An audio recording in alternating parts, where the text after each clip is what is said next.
Chevrolet se ve original y anda bien. Mirvic Repuestos. Mirvic Repuestos, una vida dedicada a ser tan original como vos. Su Chevrolet se ve original y anda bien. Cerro Largo y G. Mirvic Repuestos. 2901-1675. ¿Qué haces, Wilmar? ¿Cómo te va? Qué gusto saludarte después de tanto tiempo y tenerte nuevamente después de mucho tiempo para poder entrevistarte. ¿Cómo andás? Bienvenido. ¿Qué tal, Pillo? Buenos días. Bueno, el gusto es mío y un placer estar acá contigo. Bueno, estoy medio desentrenado porque hace como 2 años y medio ya que no hablo. Yo te iba a decir eso, ¿no? La última entrevista que vos diste fue aquella tan comentada en Punto Penal, un domingo muy particular, donde tomaste la decisión a través del programa, en la nota que te hizo Ríos, de bajarte la candidatura de la AUF. Esa fue la última pública, digamos. Sí, no, sin digamos, fue la última. Es una situación muy muy especial que me tocó vivir, pero bueno, han pasado el tiempo. Julio del 2018. Sí. Si no me equivoco, creo que fue el 29 de julio, una cosa así, o 28 de julio. Ajá, unos días antes de lo que iba a ser la elección de aquel momento. Sí. Ahí está. Pero bueno, ha pasado el tiempo y acá estamos y está muy bien presentando este material. Mira, algunas cosas que leí, porque cuando me llega el material justamente de Editorial Planeta, la verdad que es un libro, yo digo, interesante, importante, está muy bien diagramado, muy bien presentado, y yo creo que está muy cronológicamente contado. Y seguramente la pluma de Insaurralde, de Luis Insaurralde, mucho ha tenido que ver con que se presente de esta manera.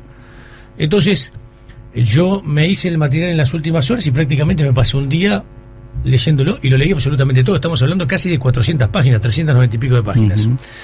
Hay una parte donde dice: desde el llano, en un abrir y cerrar de ojos, salté a las grandes alturas. Fui testigo y protagonista de los más importantes pactos políticos en el mundo del fútbol sudamericano y mundial. Estuve en medio de hechos históricos que hicieron temblar y cambiar el fútbol del mundo. Fui testigo del FIFA Gate. Viví y protagonicé la dispareja lucha por la presidencia de la Conmebol. Sufrí los inconvenientes de mi presencia en el lobby de la Confederación Sudamericana de Fútbol. Pasé por las feroces peleas de los contratos de derechos de transmisión en la Conmebol. En fin, viví la trama que hicieron del fútbol un fenómeno gobernado por el poder, el dinero, y que jamás imaginé presenciar. Desde las enseñanzas del maestro Tavares, la negociación de los derechos de imagen de los celestes, la inédita sanción a Suárez, la difícil convivencia con Blatter, la guerra con Casel y la Conmebol, los mundiales de Brasil y Rusia, las duras eliminatorias sudamericanas, las peleas por la integración y la reforma del estatuto de la AUF, hasta mi traumática salida de la Asociación Uruguaya de Fútbol y de la FIFA, y mi reencuentro con Gianni Infantino en Londres. Fíjate que en pocos renglones, ¿cuánto estás expresando que vas a contar en el libro? De algunas de las cosas que yo estoy tocando acá. Y leyendo también alguna cosa más, algunas pinceladas que me van quedando,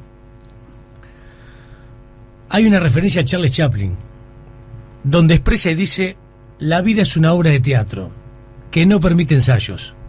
Por eso canta, ríe, baila, llora y vive intensamente, antes de que la cortina se cierre y la función termine sin aplausos. En las últimas horas hablábamos con Alejandro Capucho, te lo digo porque es un hombre rentista, está muy identificado, y parte de esto, vamos a recordar cómo de rentistas llegás a la asociación, y en esta realidad de Capucho, que termina siendo campeón de la Apertura, y en esta realidad de los 5 goles los otros días con Plaza, me decía: Pillo, lo que pasa es que el fútbol te da y te quita.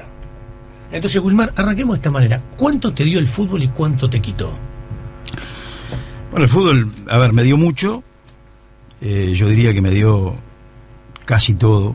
Digo, porque en el libro, precisamente, yo arranco mi historia en mi pueblo natal, ya expresando lo que yo sentía desde niño por el fútbol. Y después, bueno, muestra todo el camino que uno, por diferentes circunstancias, desarrolló esa pasión en diferentes actividades, ¿no? También porque hay una parte de periodismo deportivo, cuando yo tenía esa ilusión de relatar fútbol, y bueno, llegó un momento en la vida en que digo, bueno, tengo que intentarlo de alguna forma, y después hasta llegar a algo impensado, porque en mi vida, la verdad, a esa altura, siendo adolescente, siendo estudiante universitario, sí, la pasión por el fútbol me llevaba a mirar hacia el periodismo, pero nunca hacia la dirigencia, ¿no? Después por esas circunstancias que también están contadas ahí en el libro, bueno, llego a ser dirigente de rentistas desde el peldaño más bajo hasta que llego a la presidencia, y bueno, de ahí lógicamente ya en el mundo político de la AUF más conocido, se da la circunstancia del 2014. Claro. Pero el fútbol en definitiva yo termino también una reflexión final que hago, es que el fútbol es un fenómeno único, incomparable, inigualable, que permite precisamente decir y alberga tantas emociones y además mirarlo desde diferentes puntos de vista. Hay gente que está exclusivamente, digo, porque le gusta, otros porque, bueno, también es una forma de hacer dinero, otros porque combinan las dos cosas, pero en definitiva el fútbol es, para mí por lo menos, es un sentimiento y bueno, tiene de todo, lógicamente, y más en el fútbol, el desarrollo que ha tenido a lo largo de su historia, donde el comercio del fútbol, donde el dinero, donde el poder, lógicamente está marcado por precisamente esa actividad profesional que tiene sus riesgos, pero que también el fútbol no sería hoy lo que es sin esa difusión y sin ese comercio, ¿no? Claro, claro. Hay una parte final de la contratapa que dice: confieso que jamás imaginé el camino que recorrería detrás de la pelota, no precisamente jugando una cancha de fútbol. Se trató de un recorrido con sus paradas que me hizo vivir desde maravillosas y inolvidables vivencias hasta las más dolorosas experiencias, porque en definitiva una vida dedicada al fútbol no puede ser de otra manera que intensísima, increíble, inmensa y también cruel. Y yo creo que has pasado a lo largo de tu carrera del fútbol por todos estos conceptos, ¿no? Es que el libro lo que refleja precisamente es eso, toda una carrera desde hace muchos años, primero, como te decía, desde niños, después como periodista deportivo, después como dirigente de un club, con mucha dificultad, humilde, de barrio, pero después llegando a los más altos, a las más altas esferas del fútbol mundial.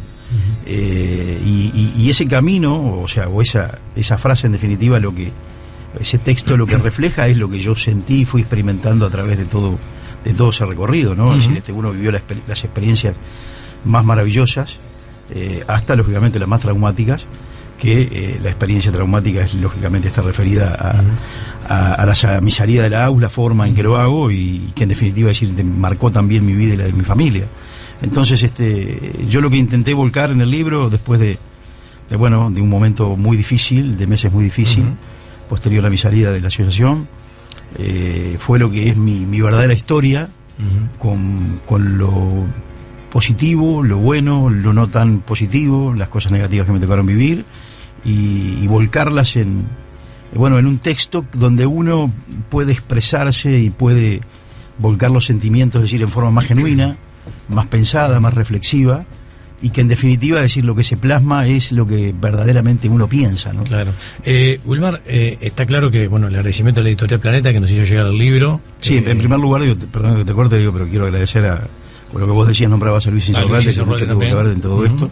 Esto empezó, fíjate, por allá por el 2016. Te iba a preguntar, ¿cuándo arrancaste a sentarte por primera vez a escribir esto que hoy ya es una realidad y que en los próximos días tendremos en librerías? Es que en la realidad, no, está hoy en librerías. Ya está hoy en librerías. Hoy a partir de hoy está todas las librerías. A partir de hoy están todas las librerías. O sea que estamos haciendo el lanzamiento acá. Está muy bien. Está muy bien. Paredes, está muy simultáneamente. Bien. Lo que te decía era que por allá por el 2016, o fines del 2015, no recuerdo bien, creo que era el 2016, Luis Insaurralde me hace una nota, y nos quedamos charlando un poco de eso después fuera de la nota, y ya ahí había vivido un montón de momentos muy intensos a nivel internacional. Había pasado el FIFA Gay, creo que ya había pasado por la presidencia de la Conmebol. Entonces charlando, no me acuerdo si él o yo decimos, esto es para escribir un libro, ¿no? Claro. Entonces Luis, como es escritor, periodista y escritor, precisamente ya me dejó esa lucecita prendida y encendida. Y después que pasó todo lo que pasó de mi salida de la AUF, comencé a hacer terapia, por supuesto. Te iba a preguntar eso, ¿hace terapia hasta el día de hoy? Sí, por supuesto, sí. Sin que hablar, fue una herramienta muy importante para mí, y nunca lo había hecho en mi vida, porque nunca tampoco había tenido una situación traumática como la que me tocó vivir, y me decidí a hacerlo y me ha ayudado mucho. Claro. Y ahí empecé a tirar, cosas sueltas, pensamientos, reflexionar, pensar de todo lo que había pasado y a su vez de todo el recorrido que Claro. ¿Cuánto hay en este libro en lo que vos pudiste escribir, que obviamente después seguramente fue ordenando Luis y llevando por el camino de un tipo que desde el punto de vista profesional y técnico lo hace de muy buena manera. Sí, por supuesto. Sí. Pero ¿cuánto hay de aquel gurí que muy cerquita de Tala encontraba en el fútbol, en el periodismo, concretamente el periodismo deportivo y el relato de fútbol, quizás su primer contacto y su motivo de pasión justamente atrás de una pelota? Y yo creo que todavía hay todo. Esa pasión. Yo termino de esa forma cuando, en el último capítulo, cuando hablo de seguir escribiendo historias, precisamente hablo un poco de eso, ¿no? De que después de lógicamente de pasar por todas estas etapas que estamos hablando y que recorre el libro,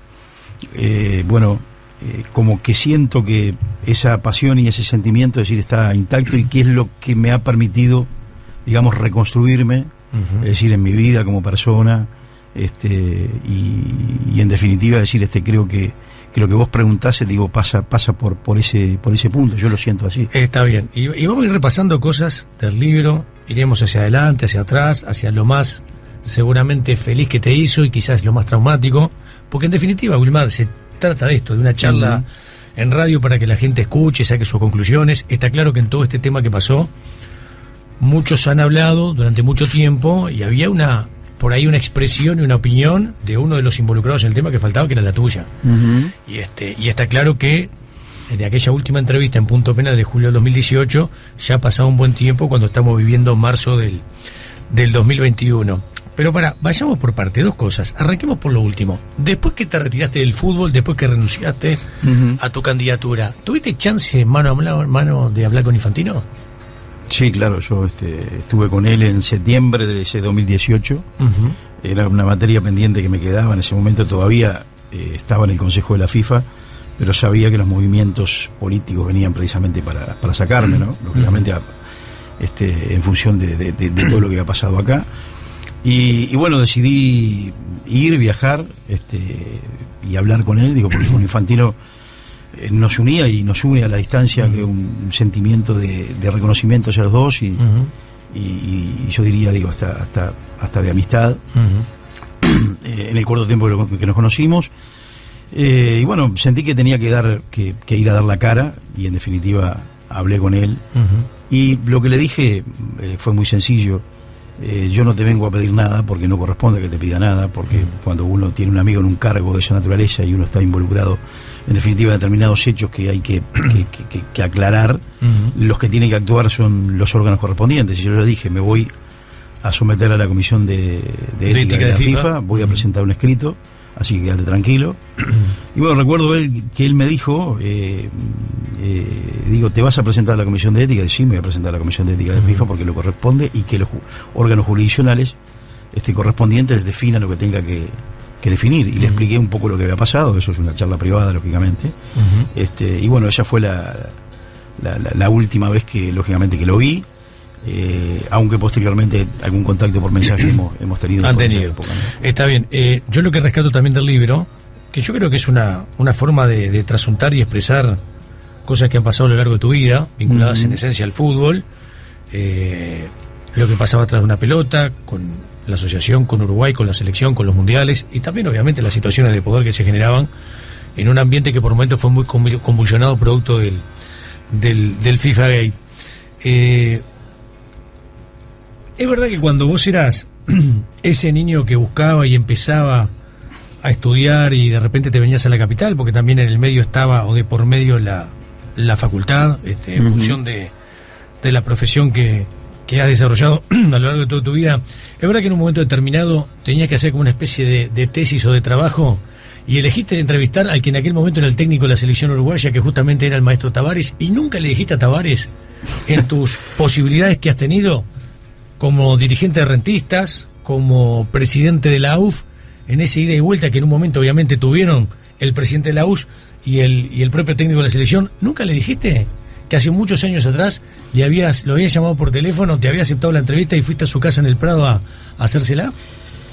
Es increíble, pero sí, esa anécdota tal cual se ve que ya leíste el libro bastante. Sí, lo leí, es que lo leí ayer, me comí las 390 páginas ayer. Bueno, entonces hablas con propiedad, entonces, pero sí es así.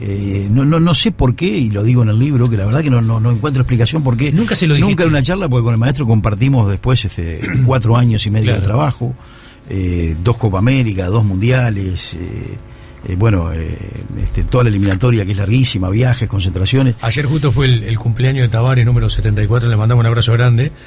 No sé si yo sé que integrante del cuerpo técnico de la selección habitualmente escuchan en la mañana radio, escuchan el programa. Así que quizás tal vez Tavares se está enterando en este momento, o por lo que dice el libro, de que vos, siendo aquel estudiante de periodismo, le hiciste una entrevista, lo llamaste por teléfono, te presentaste, fuiste hasta la casa, y después esas cosas que tiene la vida quiso que desde Rentista, porque vos viajás como representante de la asociación a una de las giras que justamente era Tavares técnico, y después como presidente del auto, esta vinculación que tuviste, y nunca le dijiste nada nunca de esa situación. No lo sé, la verdad que no sé el motivo, porque no había motivo tampoco para no decirle, pero fue una circunstancia que se dio y que en definitiva sí nunca le conté, pero sí es tal cual decís. Y bueno, cuando me puse a recopilar material para lógicamente volcar sobre el libro, porque el libro también está hecho sobre mi historia, pero también está fundamentada con documentos de todos los hechos. Eso es lo que yo quiero destacar también de lo que presenta el libro, que hay toda una serie de documentos en función de las cosas que se van diciendo. En un ratito te lo voy a preguntar. Por ejemplo, la resolución final que toma el Comité de Ética de FIFA, que aparece textual, justamente establecida en el propio libro, entre otros documentos del mismo. Pero como te decía el otro día, cuando estaba recopilando documentación, realmente para ser más preciso, más exacto en algunos temas, encontré precisamente la transcripción de aquella nota, de aquella época, claro. Y bueno, está agregada como documento ahí también. En aquel momento Tavares, técnico de la selección, pensando todos en el Mundial de 1990. Claro, en ese momento Uruguay había clasificado para el Mundial de Italia, esto fue a fines del 89. Claro. Yo estaba haciendo el curso de periodismo deportivo con Jorge Pasculi en aquel momento, y bueno, como vos decís, había que hacer un trabajo importante, y a mí se me ocurrió que tenía que buscar al técnico de la selección nacional. Lo que no sabía era si me iba a dar bolilla, ¿no? Pero la verdad que en ese momento, te dijo que sí, fuiste a su casa ahí. Sí, en ese momento yo recuerdo claramente, está contado en detalle esa anécdota, recuerdo perfectamente la llamada, cómo me atendió, hasta dónde tuve que ir, el número de la casa, porque tengo todo anotado, ¿no? Claro, así que bueno, pero sí, es así como está contado. Recuerdo, Wilmar, en alguna nota, siendo vos presidente de la OF, que habíamos hecho para Tirando Paredes en nuestra otra casa, la que teníamos acá a la vuelta. Nos hemos mudado para Río Branco, acá donde históricamente funcionaba El Espectador. Recuerdo que en un momento te dije, para un poquito, que tenemos un audio para pasarte. Y pasamos parte de tu relato. Lo recuerdo, sí. ¿Lo recordás? Sí, recuerdo. Sí. Como relator, viene. No, se ve que no, porque tuve que dejar. No, pero bastante bien. O sea que había como una especie de beta vinculada al fútbol que se te dio por ese lado. A tu hermano, por ejemplo, cuando viene del interior de la capital, tu hermano estudiaba veterinaria. Sí, exacto. Él llega a jugar en Rentista, o sea, él tiene experiencia con la pelota dentro del campo de juego. Sí. Ahí hay una vinculación ya con Rentista que vamos a hablar en un ratito nada más. Te quería consultar en esto de ir para adelante y para atrás. En el libro decís, hacer referencia al hecho traumático, aquella salida tuya de que te bajás directamente de la candidatura de la Asociación Uruguaya de Fútbol, en aquella nota que te hizo Julio en Punto Penal. Vos la catalogaste de humillante. Sí. ¿Por qué la catalogaste de humillante? Y porque después de pasar por el estado de show que pasé, lógicamente, de ese estado que verdaderamente, como también lo digo en el libro, es decir, como un boxeador que lo noquean y se levanta porque sabe que se tiene que levantar pero no sabe ni dónde está. Yo en mi estado reflexivo es el adjetivo que encontré, digamos, para calificar precisamente ese momento. Lo siento así, y hoy lo siento así, no me avergüenzo de decirlo porque para mí fue así. Pero bueno, es algo que se dio de esa forma ante un hecho muy particular que también está contado en el libro, donde la reacción del ser humano a veces ante situaciones totalmente sorpresivas e imprevistas puede ser de una forma o de otra, y eso me provocó claramente después una catarata de errores de mi actuar en los futuros días que en definitiva me hicieron renunciar, y justo renunciar de esa forma, ¿no? Hoy mirado con proyección, o sea, con tranquilidad, con terapia de por medio, con una serie de cosas más que te encuentran seguramente en otro lugar, desde el punto de vista, supongo yo, emocional y de tranquilidad, incluso hasta familiar. Si la situación se hubiera dado de la manera que se dio, pero con el Wilmar de hoy, ¿hubieras actuado de la misma manera o hubieras actuado de otra manera? No, a ver, sin duda hoy en estado reflexivo pienso que no debía haber renunciado, o sea, debía haber peleado. Lo que pasa que, bueno, eso es lo que tiene también los hombres públicos y por ahí los cargos de poder, como significa ser un presidente de la Asociación Uruguaya de Fútbol, o incluso estar integrando el Consejo de la FIFA. Es decir, uno piensa, o la gente piensa, y uno mismo, a veces inconscientemente, el ego te hace creer que podés con todo, que sos, no te digo que sos un fenómeno, porque yo nunca fui de eso, pero sí en el inconsciente un poco hay algo de eso.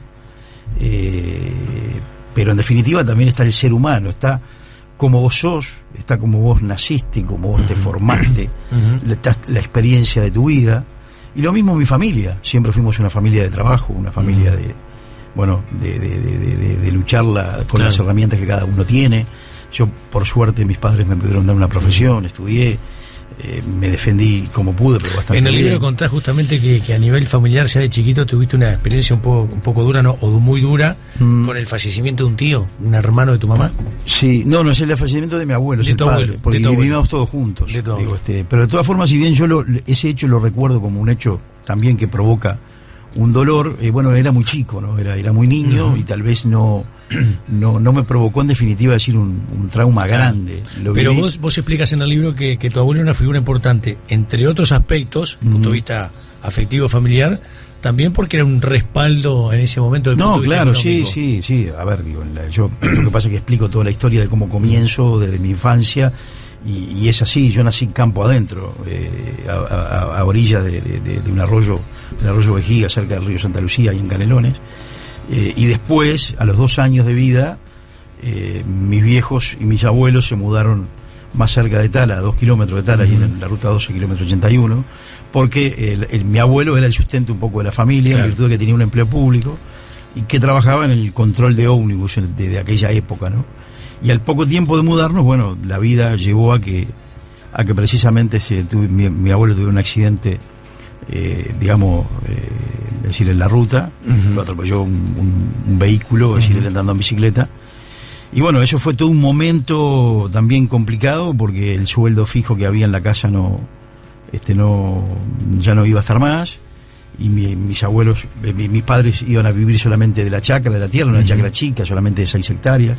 Entonces, esa incertidumbre, desde niño sí, yo la recuerdo de haberla vivido, ¿no? Pero bueno, después también, en definitiva, gracias al esfuerzo y el sacrificio de mis padres, todos pudimos encaminarnos y salir adelante. Claro, vos contás incluso en el libro que entre lo que era, digamos, el lugar donde naciste y después la chacra y un poco el entorno de Tala, unos 80 y pico kilómetros de Montevideo, había una canchita de fútbol, el Charrúa, sí, claro.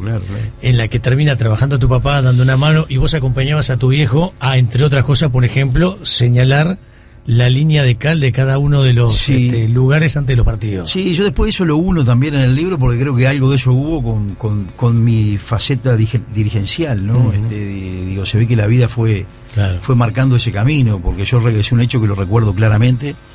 Era, como después decís, era un club que quedaba cerca ahí, no estaba en el pueblo, sino que quedaba entre el medio del pueblo y mi casa, y la chacra. Y bueno, ahí yo jugué al baby fútbol, y también mi viejo integraba la directiva. Claro. Pero era la directiva de ir a colocar las redes, marcar la cancha. Sí. Yo me acuerdo que iba con el balde atrás de mi viejo, es decir, es algo esas cosas hermosas que te quedan. Pues fíjate esto, Wilmar, lo que es la vida, lo que es el fútbol, lo que te da y te quita, que ese gurí que acompañaba al padre a marcar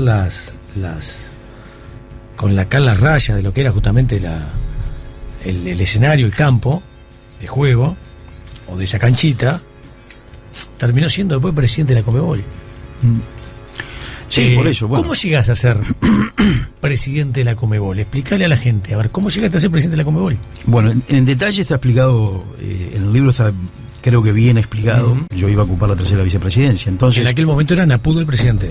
claro, después de Eugenio Figueredo, a través de un pacto político, que también está contado con detalle y no tiene desperdicios, ese capítulo,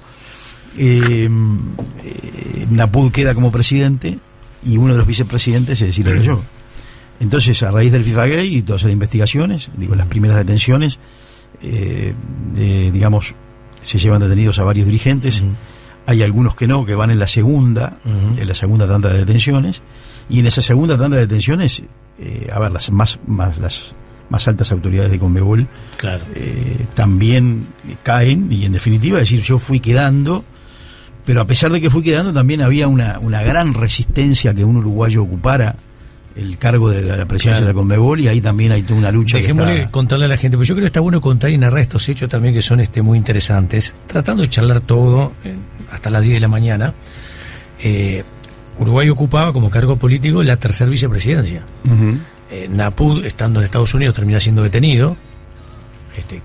Esto simplemente es una concepción. En aquel momento, tratando de charlar con gente del entorno de por qué había sido detenido en Estados Unidos, él nunca se declaró culpable.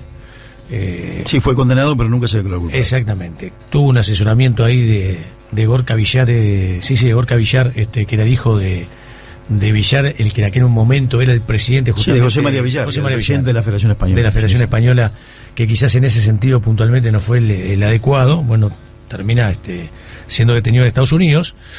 Y después, claro, los vicepresidentes, primer vicepresidente y segundo vicepresidente, creo que uno de ellos era Jadwe, que se termina después el propio Jadwe entregando al... Sí. Bueno, eso, a ver, yo voy a dar titulares porque eso está contado. Está contado en el libro. Con detalle, bueno, terminás apareciendo y además vos. es muy jugoso todo lo que hay, porque pasaron en poco tiempo, en pocos días, en un mes pasaron un montón de cosas. Claro. Y un montón de tramas políticas que están contadas, que realmente ahí la gente se va a dar cuenta también lo difícil que es manejarse en ese medio, y digamos luchando por esos cargos. Y ahí llegás llegás a ser presidente, Radito, que estamos contando en líneas generales, simplemente sobrevolando, porque está en el libro, llegás a ser presidente de la Conmebol. A los 30 segundos, uno intuía en aquel momento que el principal opositor que ibas a tener para la continuidad en ese cargo iba a ser el propio Domínguez, el actual presidente de la Conmebol. Sí, bueno, ahí se da una circunstancia. Yo recuerdo claramente también la primera vez que llego a Asunción, yo también cuento y desarrollo un poco cómo me entero, que en definitiva es decir, voy de a poquito vía a acceder a la presidencia de la Conmebol, ¿no? Digo, porque yo estaba en Montevideo, era las 4 de la mañana, estaba durmiendo, de repente una llamada, suena el teléfono, no atendí, suena la segunda vez. Y cuando sonó la segunda vez y veo quién era el teléfono, ya me imaginé todo, ¿no? Claro. Que era que habían precisamente detenido en Zúrich a Napud. Y ahí comienza todo. Entonces comienzo los contactos telefónicos desde Montevideo con los diferentes presidentes. Recuerdo que con el primero que hablé fue con Luis Segura. El argentino. El argentino en ese momento, que ocupaba la presidencia de la AFA. Y bueno, mi primer viaje a Paraguay, y digo, ya a los 10 minutos, Domínguez me había pedido una reunión. Y bueno, por supuesto que se la concedí. En ese momento Domínguez, presidente del fútbol de Paraguay. Claro, era el presidente de la APF. Claro. Es decir, Domínguez había comenzado a ocupar el cargo de la APF, o sea, de la Asociación Paraguaya de Fútbol, después cuando Napud ocupa la presidencia de la Conmebol, porque Domínguez era vicepresidente de Conmebol, de la Federación Paraguaya. Entonces, en ese momento era precisamente presidente de la APF. Y bueno, y a los 10 minutos estaba sentado en el despacho, ¿no? Y ahí hay una anécdota muy, muy clara que ya me mostró cómo venía la mano para el caso de mi presidencia. Él con su mirada te expresaba qué estás haciendo sentado. No, claro, ahí. yo fui naturalmente porque era el presidente, si bien no estaba proclamado, porque había un requisito legal que había que hacer un consejo, que yo viajé a Asunción precisamente porque había citado a un consejo a una reunión de comité ejecutivo para tratar el tema de las autoridades. Creo que la reunión es el 11 o el 12 de diciembre, no recuerdo bien ahí, pero está establecido con fecha exacta en el libro. Y bueno, en ese momento yo me bajo del avión, voy hacia el hotel, cruzo la Conmebol y me siento en el despacho del presidente. Cuando viene Domínguez a visitarme y me ve sentado en la silla de presidente, se le transformó la cara. Claro. Entonces yo ya dije, ahí saqué la conclusión, esto viene... Y bueno, ahí después hay un montón de hechos que también están contados para que la gente pueda, lógicamente, que le interesa ver todo el desarrollo de esa situación. Claro.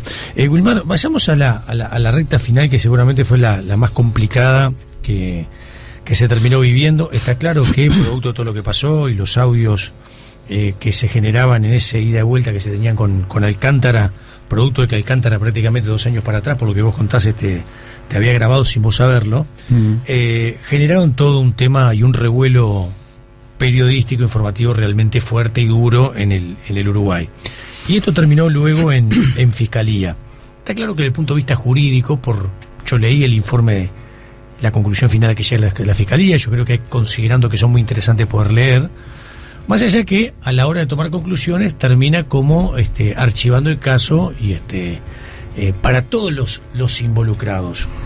Contame un poco qué te genera, pasado el tiempo, la distancia, cómo hoy podés de alguna manera aquilatar y vivir todo lo que viviste en aquel momento, no solamente vos, sino otros actores del fútbol que la gente recuerda, en su momento el propio Alcántara, José Luis Palma, el actual presidente de Liverpool, Julio Ríos como periodista deportivo, Arturo del Campo como el actual presidente de Danubio.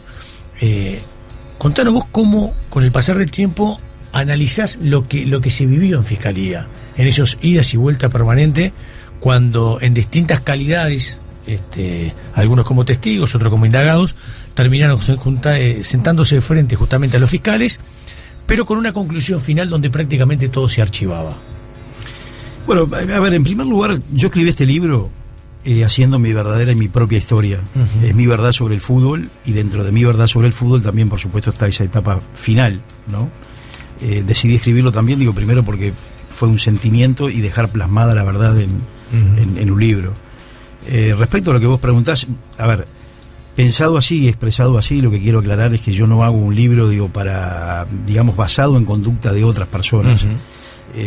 Lógicamente sí que hablo de hechos que ocurrieron, uh-huh, y además de hablar de hechos que ocurrieron y contar determinados hechos, algunos que se saben y otros que no, uh-huh, también creí importante agregar documentación, porque en definitiva, cada uno sacará las propias conclusiones que tenga que sacar. Algunos opinarán de una forma y otros, uh-huh, opinarán de otra. Lo real y cierto es que ahí están los hechos establecidos como verdaderamente ocurrieron. Uh-huh. Por lo tanto, el análisis que lo hice en el libro, y lo hice, uh-huh, desde ese punto de vista, en un estado de reflexión y con ese sentido. Uh-huh. No escribí un libro para justificar nada, no escribí, uh-huh, un libro para hacer una historia de otro, sino que mi propia historia, como yo la viví, en ese momento que la viví, uh-huh, y las cosas que pasaron. Y las cosas que pasaron, algunas no se supieron, otras cosas, están reflejadas en esa resolución de la fiscal. Uh-huh. Y bueno, por eso está, establecido precisamente en este documento, en esta obra, que espero que la gente la pueda leer y pueda sacar, como decía, su conclusión. En esa parte que decís, el fútbol y mi verdad, ¿cuál es la verdad de los hechos para Wilmar Valdés? La que está escrita. Uh-huh. La que está escrita. Uh-huh. Esa es la verdad de los hechos. Vos fuiste a FIFA, tuviste una instancia justamente con el Comité de Ética de FIFA, uh-huh, y se hace toda una averiguación por parte de la FIFA. El fallo incluso es un anexo del libro, cosa que me parece muy interesante.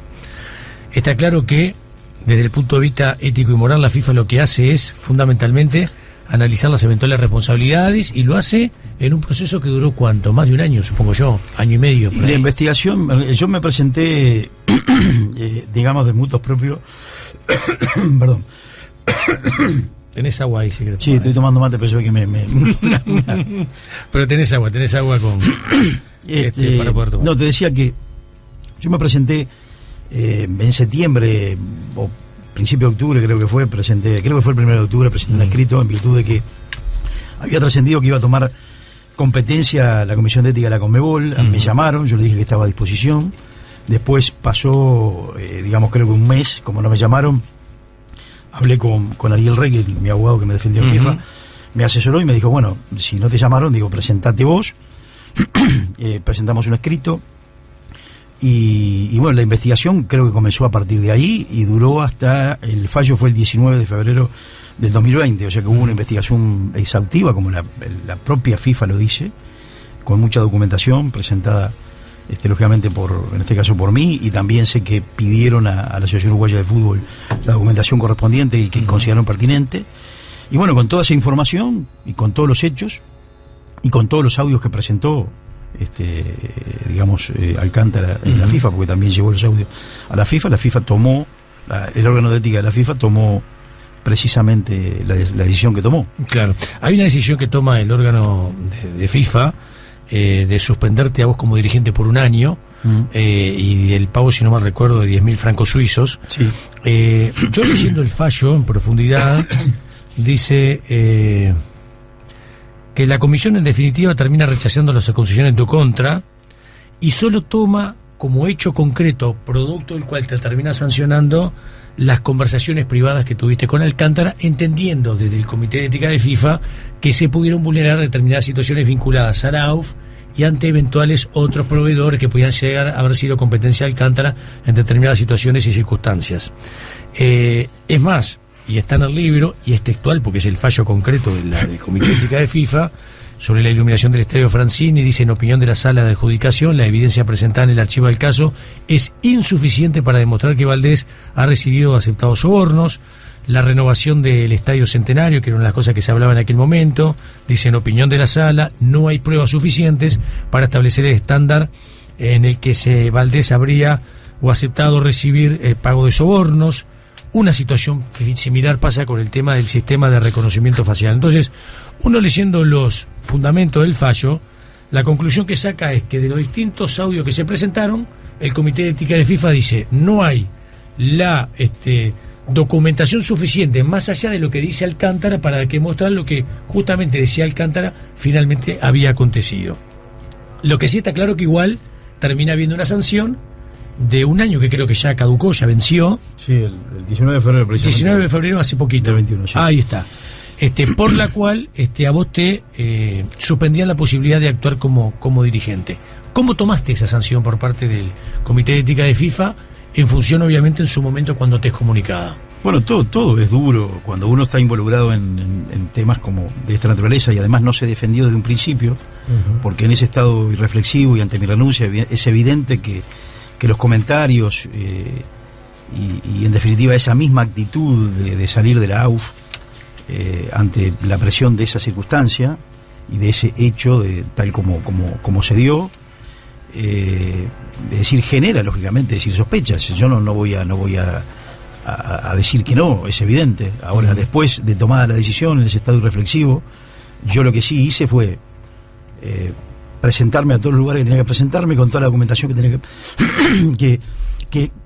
con toda la documentación que tenía que presentar, que tenía que brindar, y así pasó tanto en la investigación de acá de la Fiscalía como también en la investigación de la FIFA.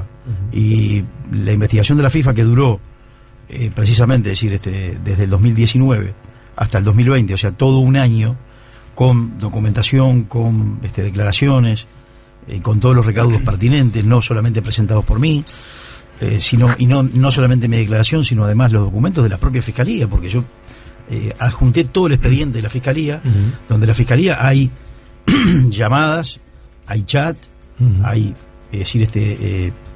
un montón de actuaciones donde no surge absolutamente en ningún momento en que Valdés haya incurrido o pedido o ni siquiera dejado de entrever que va a pedir algo.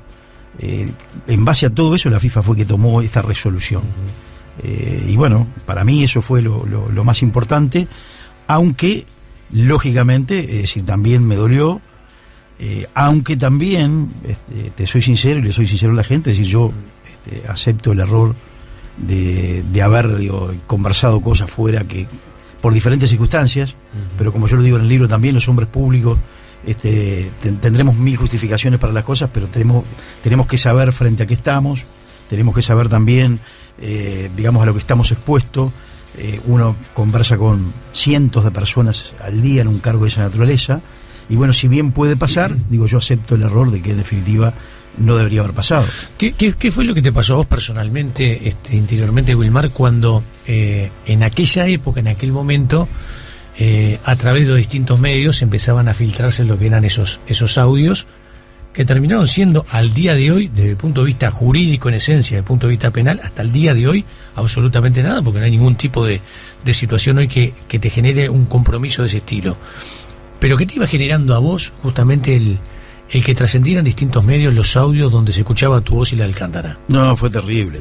Fue, la situación familiar fue terrible, fue terrible. Y precisamente cuando, en esa circunstancia especial, en ese hecho especial que se me lleva a mostrar estas grabaciones, la reacción, como yo te decía, estábamos hablando de la correa de la nota, lo que muestra el libro, ¿no? Lo del hombre común que va accediendo con su trabajo, las circunstancias de la vida, también con su capacidad para llegar a donde llegué, pero en definitiva vos no dejás nunca de ser ese hombre, no dejás la matriz de donde naciste o cómo creciste, cómo te educaste, la forma de actuar en general en tu vida.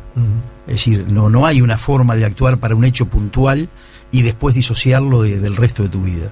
Vos, cualquier persona creo que es como es, en función de precisamente de sus valores, de cómo se crió, de cómo se educó. Yo nunca dejé de ser ese hombre común, por más que hubo una época durante 4 años y medio que aparecía en todos los medios, aparecía en televisión. Es decir, nunca dejé, y mi familia tampoco. Entonces, en ese momento traumático y en ese estado de shock que me provocó, lo único que intenté hacer, creo yo a esta altura, porque tampoco tiene mucha explicación, intenté hacer es defender y proteger a mi familia, con una estrategia equivocada, evidentemente, ¿no? Dije, me voy para mi casa, no quiero saber más nada con todas estas cosas. Y bueno, sin darme cuenta, en un estado totalmente irreflexivo, de que era al revés. Entonces, después de haber tomado esa decisión y afrontar con mis hijos, con mi señora, con toda mi familia, todas esas cosas que permanentemente bombardeaban y violaban la intimidad familiar, realmente fue terrible. Por eso que terminé,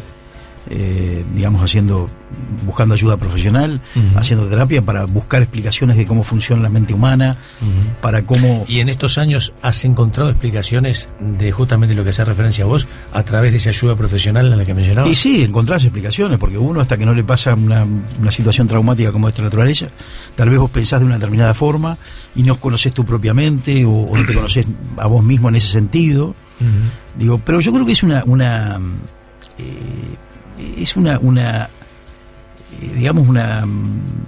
reacción también, eso me lo ayudó a comprender la psicóloga, ¿no? Es una reacción normal que puede pasar, porque nadie sabe ante un hecho imprevisto, no solamente un hecho como el que me pasó a mí, sino cualquier otro hecho. Vos te levantás un día, tenés un plan del día, y de repente tuviste un hecho que te cambió, es decir, la vida, por una cosa que vos no esperás, que no sabés, que no tenés ni idea. Y bueno, ¿qué sabés cómo va? Yo te pregunto, ¿vos sabés cómo vas a reaccionar? No, está claro. O sea, si yo te digo a vos, mirá que te puede pasar tal cosa, bueno, sí, ahí está, vos pensás, vos te parás, vos decís, no, yo voy a actuar de esta forma, pero ante un hecho absolutamente imprevisto que sale colgado prácticamente del cielo, realmente... Es decir, es muy difícil, por lo menos es lo que siento yo. Y además está claro algo, Wilmar, esto yo creo que la gente puede llegar a compartirlo. Si vos tenés una persona con la que hablas habitualmente, por ahí de repente hasta de cierta confianza, y te termina grabando prácticamente los últimos 2 años las conversaciones que tienen, en algún punto está claro que alguna cosa que se diga es una cosa que en otro ámbito no se diría, en otras circunstancias, o si vos estás sabiendo que hay una grabación de por medio, como por ejemplo una entrevista. Eso es absolutamente claro.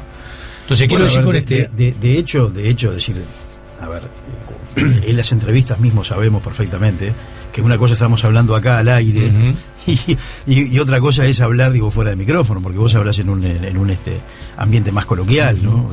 Pero de todas formas yo no quiero centrar tampoco en ese punto, porque todos tenemos justificaciones para nuestras acciones. Yo creo que los hombres, en definitiva, y sobre todo los hombres públicos, también debemos ser responsables de nuestros hechos. ¿Qué pensás hoy, después de tanto tiempo y de estos años que han pasado? ¿Qué pensás hoy de Alcántara? ¿Te genera algún tipo de sensación, de sentimiento? No, mira, yo concentré mis energías en reconstruir mi vida. O sea, a ver, los momentos que pasamos yo y mi familia, con mi señora y con mis hijos en casa, verdaderamente fueron demasiado complejos, demasiado complicados, como para ponerme a detener y a pensar en conductas ajenas. Por eso yo te decía y te recalcaba hace unos minutos antes que en definitiva esta es mi historia escrita con todos los hechos que me tocaron vivir, digo, con todos los hechos que protagonicé, pero es precisamente mi historia, mi verdad, basada en hechos, por supuesto, concretos, con documentos, con cosas que pasaron, no solamente a la última parte, sino a todo el resto de que venimos hablando y de que viví y de que está todo contado en el libro. Digo, porque si no, no sería una historia verdadera. Si vos te dedicás y concentrás la energía en buscar la culpa en el otro y y no mirás para adentro, que fue lo que realmente hice en todo este tiempo, no podés mejorar tampoco como persona ni como ser humano. Y en definitiva, decirle, yo lo que quise hacer fue eso durante todo este tiempo. Vos sabés que en aquel momento, cuando yo miraba la entrevista en Punto Penal, yo recuerdo que en aquel momento estaba laburando para Fox Sports Radio, y está claro que el perfil del programa y el perfil de lo que yo hacía en Fox Sports Radio tenía que ver también no solo con la parte deportiva, sino con la parte política. En aquel momento había 3 candidatos y cada uno tenía sus posibilidades en función de los votos que se iban generando con los clubes, cosa que pasaba habitualmente en las distintas elecciones que se generaban pensando en la futura presidencia de la Asociación Uruguaya de Fútbol. Y cuando miraba la nota en Punto Penal, porque de alguna manera nosotros habíamos marcado una forma y una manera de programa en cuanto a la opinión, o sea, nosotros informábamos y en función de la información teníamos un concepto que yo entendía que se tenía que defender, por lo menos en la percepción personal desde el punto de vista periodístico. Podía estar equivocado o no, porque está claro que, está claro que el periodismo no es objetivo, no existe la objetividad en el periodismo. El que diga que el periodismo es objetivo no tiene idea de lo que es esto. El periodismo es muy subjetivo, lo que son objetivos son los hechos. Entonces, está bueno que vos puedas contar los hechos y sobre los hechos vos das el enfoque que entendés necesario, o pertinente o el más justo. Cuando tal vez, o quizás, o sin quizás, lo más difícil significa justamente eso, ser justo. Y en esos enfoques, el programa nuestro tenía una percepción de que está bien que vos continuaras al frente de la Asociación Uruguaya de Fútbol. Entonces, cuando yo veo aquella nota en Punto Penal, que vos la terminás en el libro catalogando de humillante, yo sentí como un dolor interno, te lo digo ahora públicamente, alguna vez tuvimos la chance de hablarlo personalmente, porque no comprendía y no entendía por qué en aquel momento vos te bajabas de la candidatura cuando el argumento sustancial, esto que vos decías, me quiero dedicar a mi familia, y cuando tiempo atrás y hasta por horas antes vos ibas a visitar a los clubes con tu proyecto de lo que iba a ser justamente tu eventual presidencia si te votaban. Y recuerdo que te mandé un mensaje. Y vos ese mensaje a los días me lo respondiste y me dijiste que con el tiempo ibas a comprender y entender qué fue lo que había pasado. Y yo creo que con el tiempo, más que yo, la gente termina comprendiendo lo que ha pasado en este tema. Está claro que, hoy desde el punto de vista jurídico y legal, ¿qué es lo que tenés vos pendiente? Porque yo tengo entendido que hay, hace de 20 y pico de meses atrás, casi 2 años, una denuncia que algunos clubes hicieron, desde el punto de vista penal, contra vos, en la cual hasta el día de hoy nunca te citaron a declarar. Sí, ¿Eso es así? Sí, es así, está mencionado también en el libro. Yo no quise dejar absolutamente nada porque, digo, si yo decidí hacer un libro, quería hacerlo con todos los elementos, esa es la verdad. Y también la menciono, esa denuncia, y bueno, es así. Y yo, ¿Nunca te citaron a declarar? No, nunca me han citado, pero estoy dispuesto, como lo digo ahí también, digo, decir, a ir a cuando quiera y a donde quiera, porque en definitiva, decir, tengo la documentación que llevé a la FIFA, la tengo preparada como corresponde para presentarla. Y bueno, si uno tiene algún tipo de... yo soy un hombre de derecho, y también creo que influyó en mí, en ese momento de yo, mi familia y también, como te decía, mi formación profesional. Esa es la verdad. Es decir, uno tiene una forma de pensar y bueno, uno podía estar involucrado en determinadas cosas. Yo no sabía verdaderamente, decir, porque, no es que me puse a escuchar los audios a ver qué decían, ni siquiera hizo eso, me bloqueó el tema. Y en definitiva, decir, bueno, lo primero que pensé, como te dije, en proteger a mi familia y también someterme a lo que tenga que someter. ¿Sabes lo que me dijo la fiscal cuando empezó la investigación que hizo de oficio inmediatamente? Es decir, le dijo, mire que estamos siguiendo la línea de la violencia privada contra usted. Pero mire también, digo que en materia penal, la carátula del expediente puede cambiar en un instante. Claro. Yo le dije, investigue lo que tenga que investigar. Como hombre de derecho, si tengo alguna responsabilidad en algo, digo, tengo que someterme a eso. Claro. Pero como lo hice también, es decir, con la FIFA, si tengo alguna responsabilidad en algo, me tengo que someter. Y bueno, me sometí y la FIFA, no por lo que se dijo y por lo que se me acusó, sino por lo que la FIFA entendió, me puso una sanción de la cual también uno aprende y uno tiene que sacar de todo esto, a pesar de lo negativo que significa haberlo vivido, también tiene que sacar las cosas positivas. ¿Sabes por qué te decía todo este preámbulo que te hacía antes de consultarte sobre esta situación pendiente, presentar en la Fiscalía, reitero, de hace prácticamente más de 20 meses y en la que nunca te citaron a declarar? Porque yo la verdad, y vos sabés que nos conocemos hace tiempo, trato de informarme, por momentos puedo tener toda la información, por momentos puedo tener parte de la información, bueno, pero en función de lo que yo tengo, hago mi juicio de valores. Y yo la verdad, Wilmar, sinceramente, en todo esto que ha pasado, nunca entendía que tenía ninguna responsabilidad desde el punto de vista penal, estoy convencido de eso. Lo que sí en aquel momento, cuando vi aquel programa de Punto Penal, yo dije, bueno, seguramente Wilmar penalmente no sea responsable, y creo que todos los que estaban en el menjunje aquel no eran penalmente responsables, pero sí de repente por ahí, pero hay temas éticos pendientes. ¿Vos considerás que desde el punto de vista ético, en todo esto que pasó, en aquellos audios que se filtraron después, una serie de cosas más,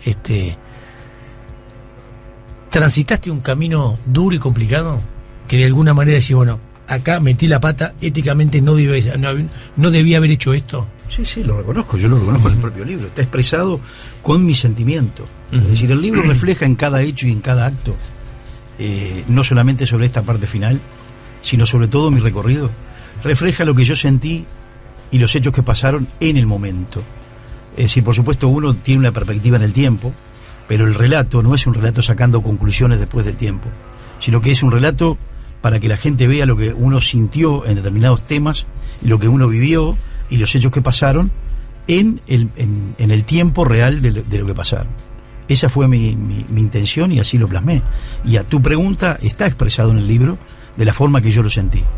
Y bueno, a ver, lo que estás diciendo está corroborado también por precisamente lo que dictaminó la FIFA, que me aplicó, es decir, una sanción de 1 año de suspensión, que para mí, por mi formación y por todo el camino que recorrí, por supuesto que es duro, pero lo que tenía que hacer, porque digo, el hombre también se equivoca, yo no soy un hombre, no soy perfecto, soy imperfecto.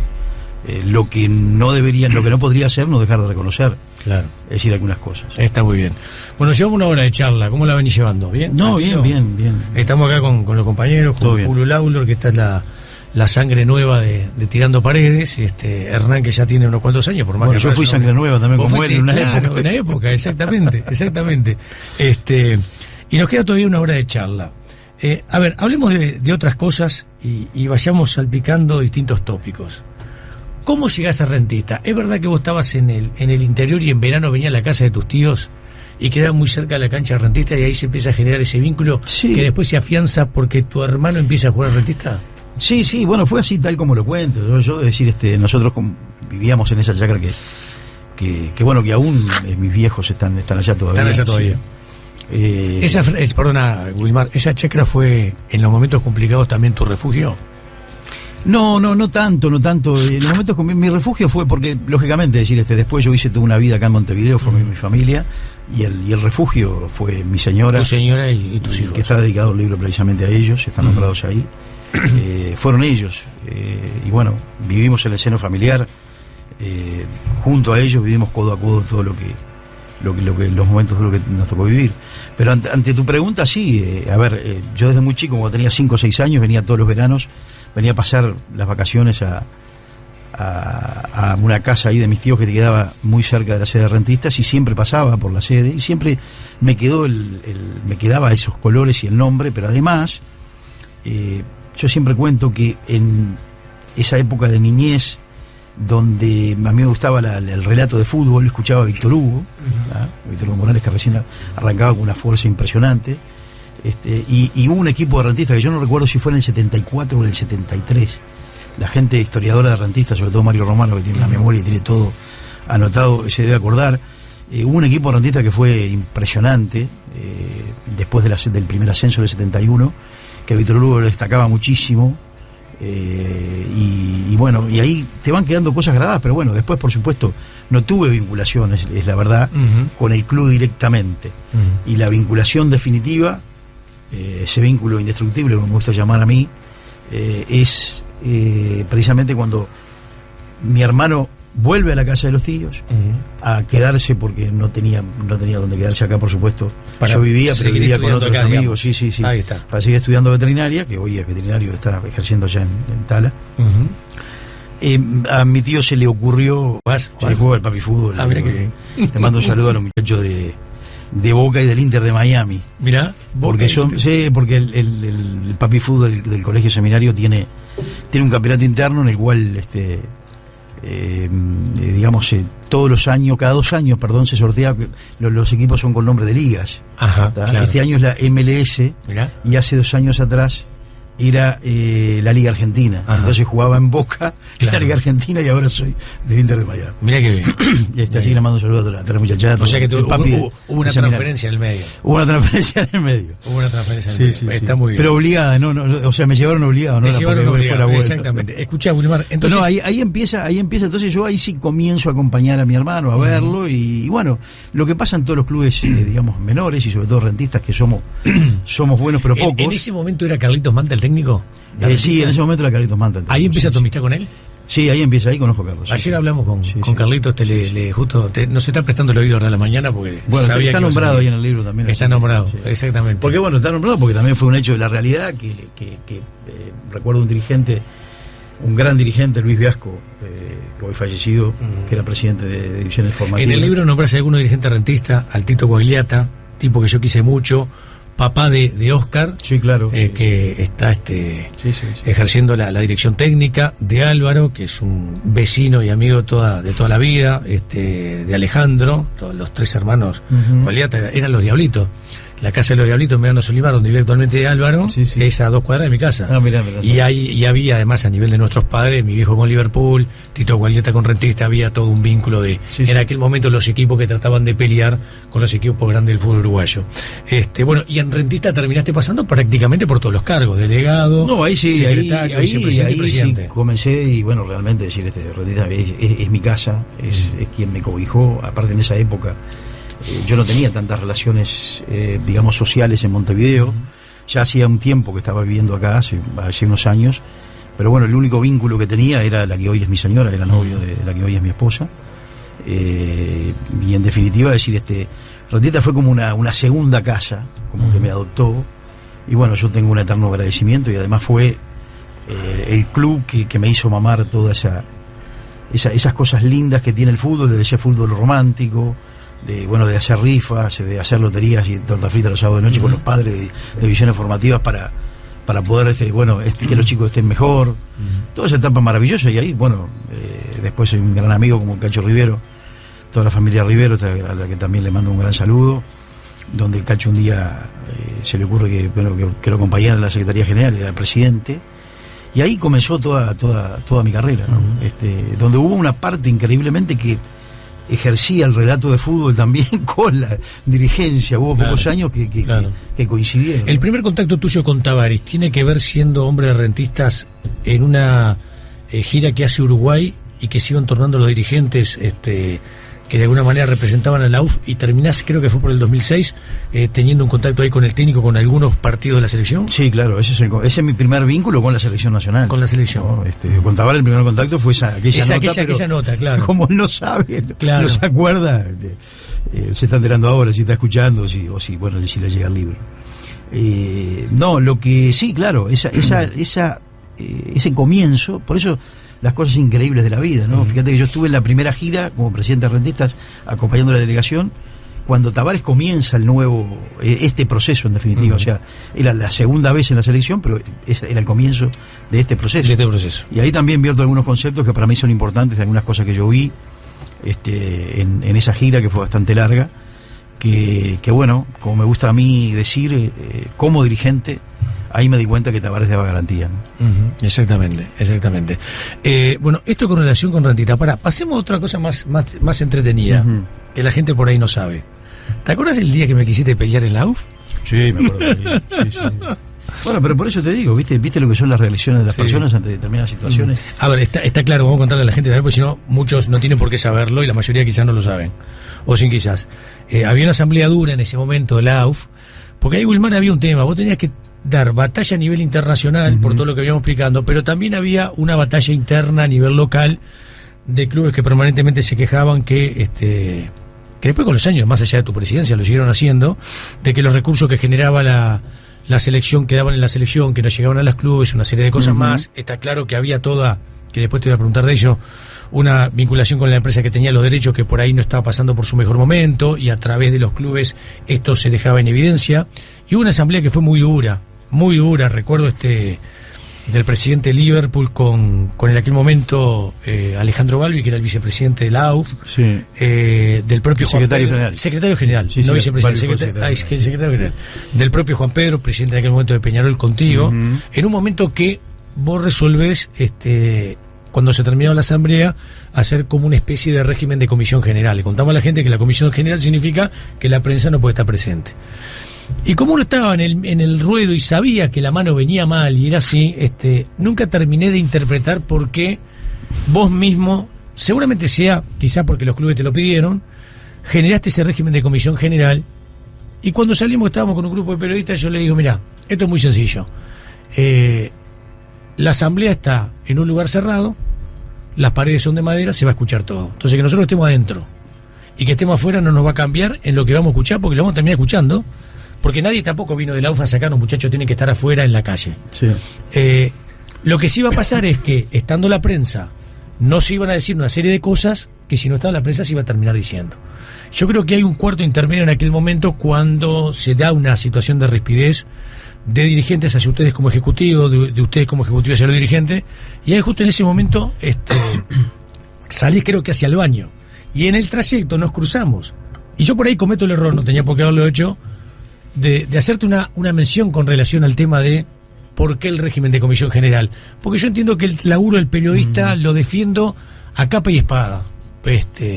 Y bueno, y ahí vos tuviste una contestación que quizá tampoco fue la mejor, y eso fue levantando un poco el tono, y terminamos en una situación un poco dura, que es absolutamente anecdótica. Sí. Pasó el tiempo, tenemos amigos en común que hicieron que un día nos juntáramos a almorzar y a digamos, salvar esta situación de rispidez que se nos generó adentro de la UF.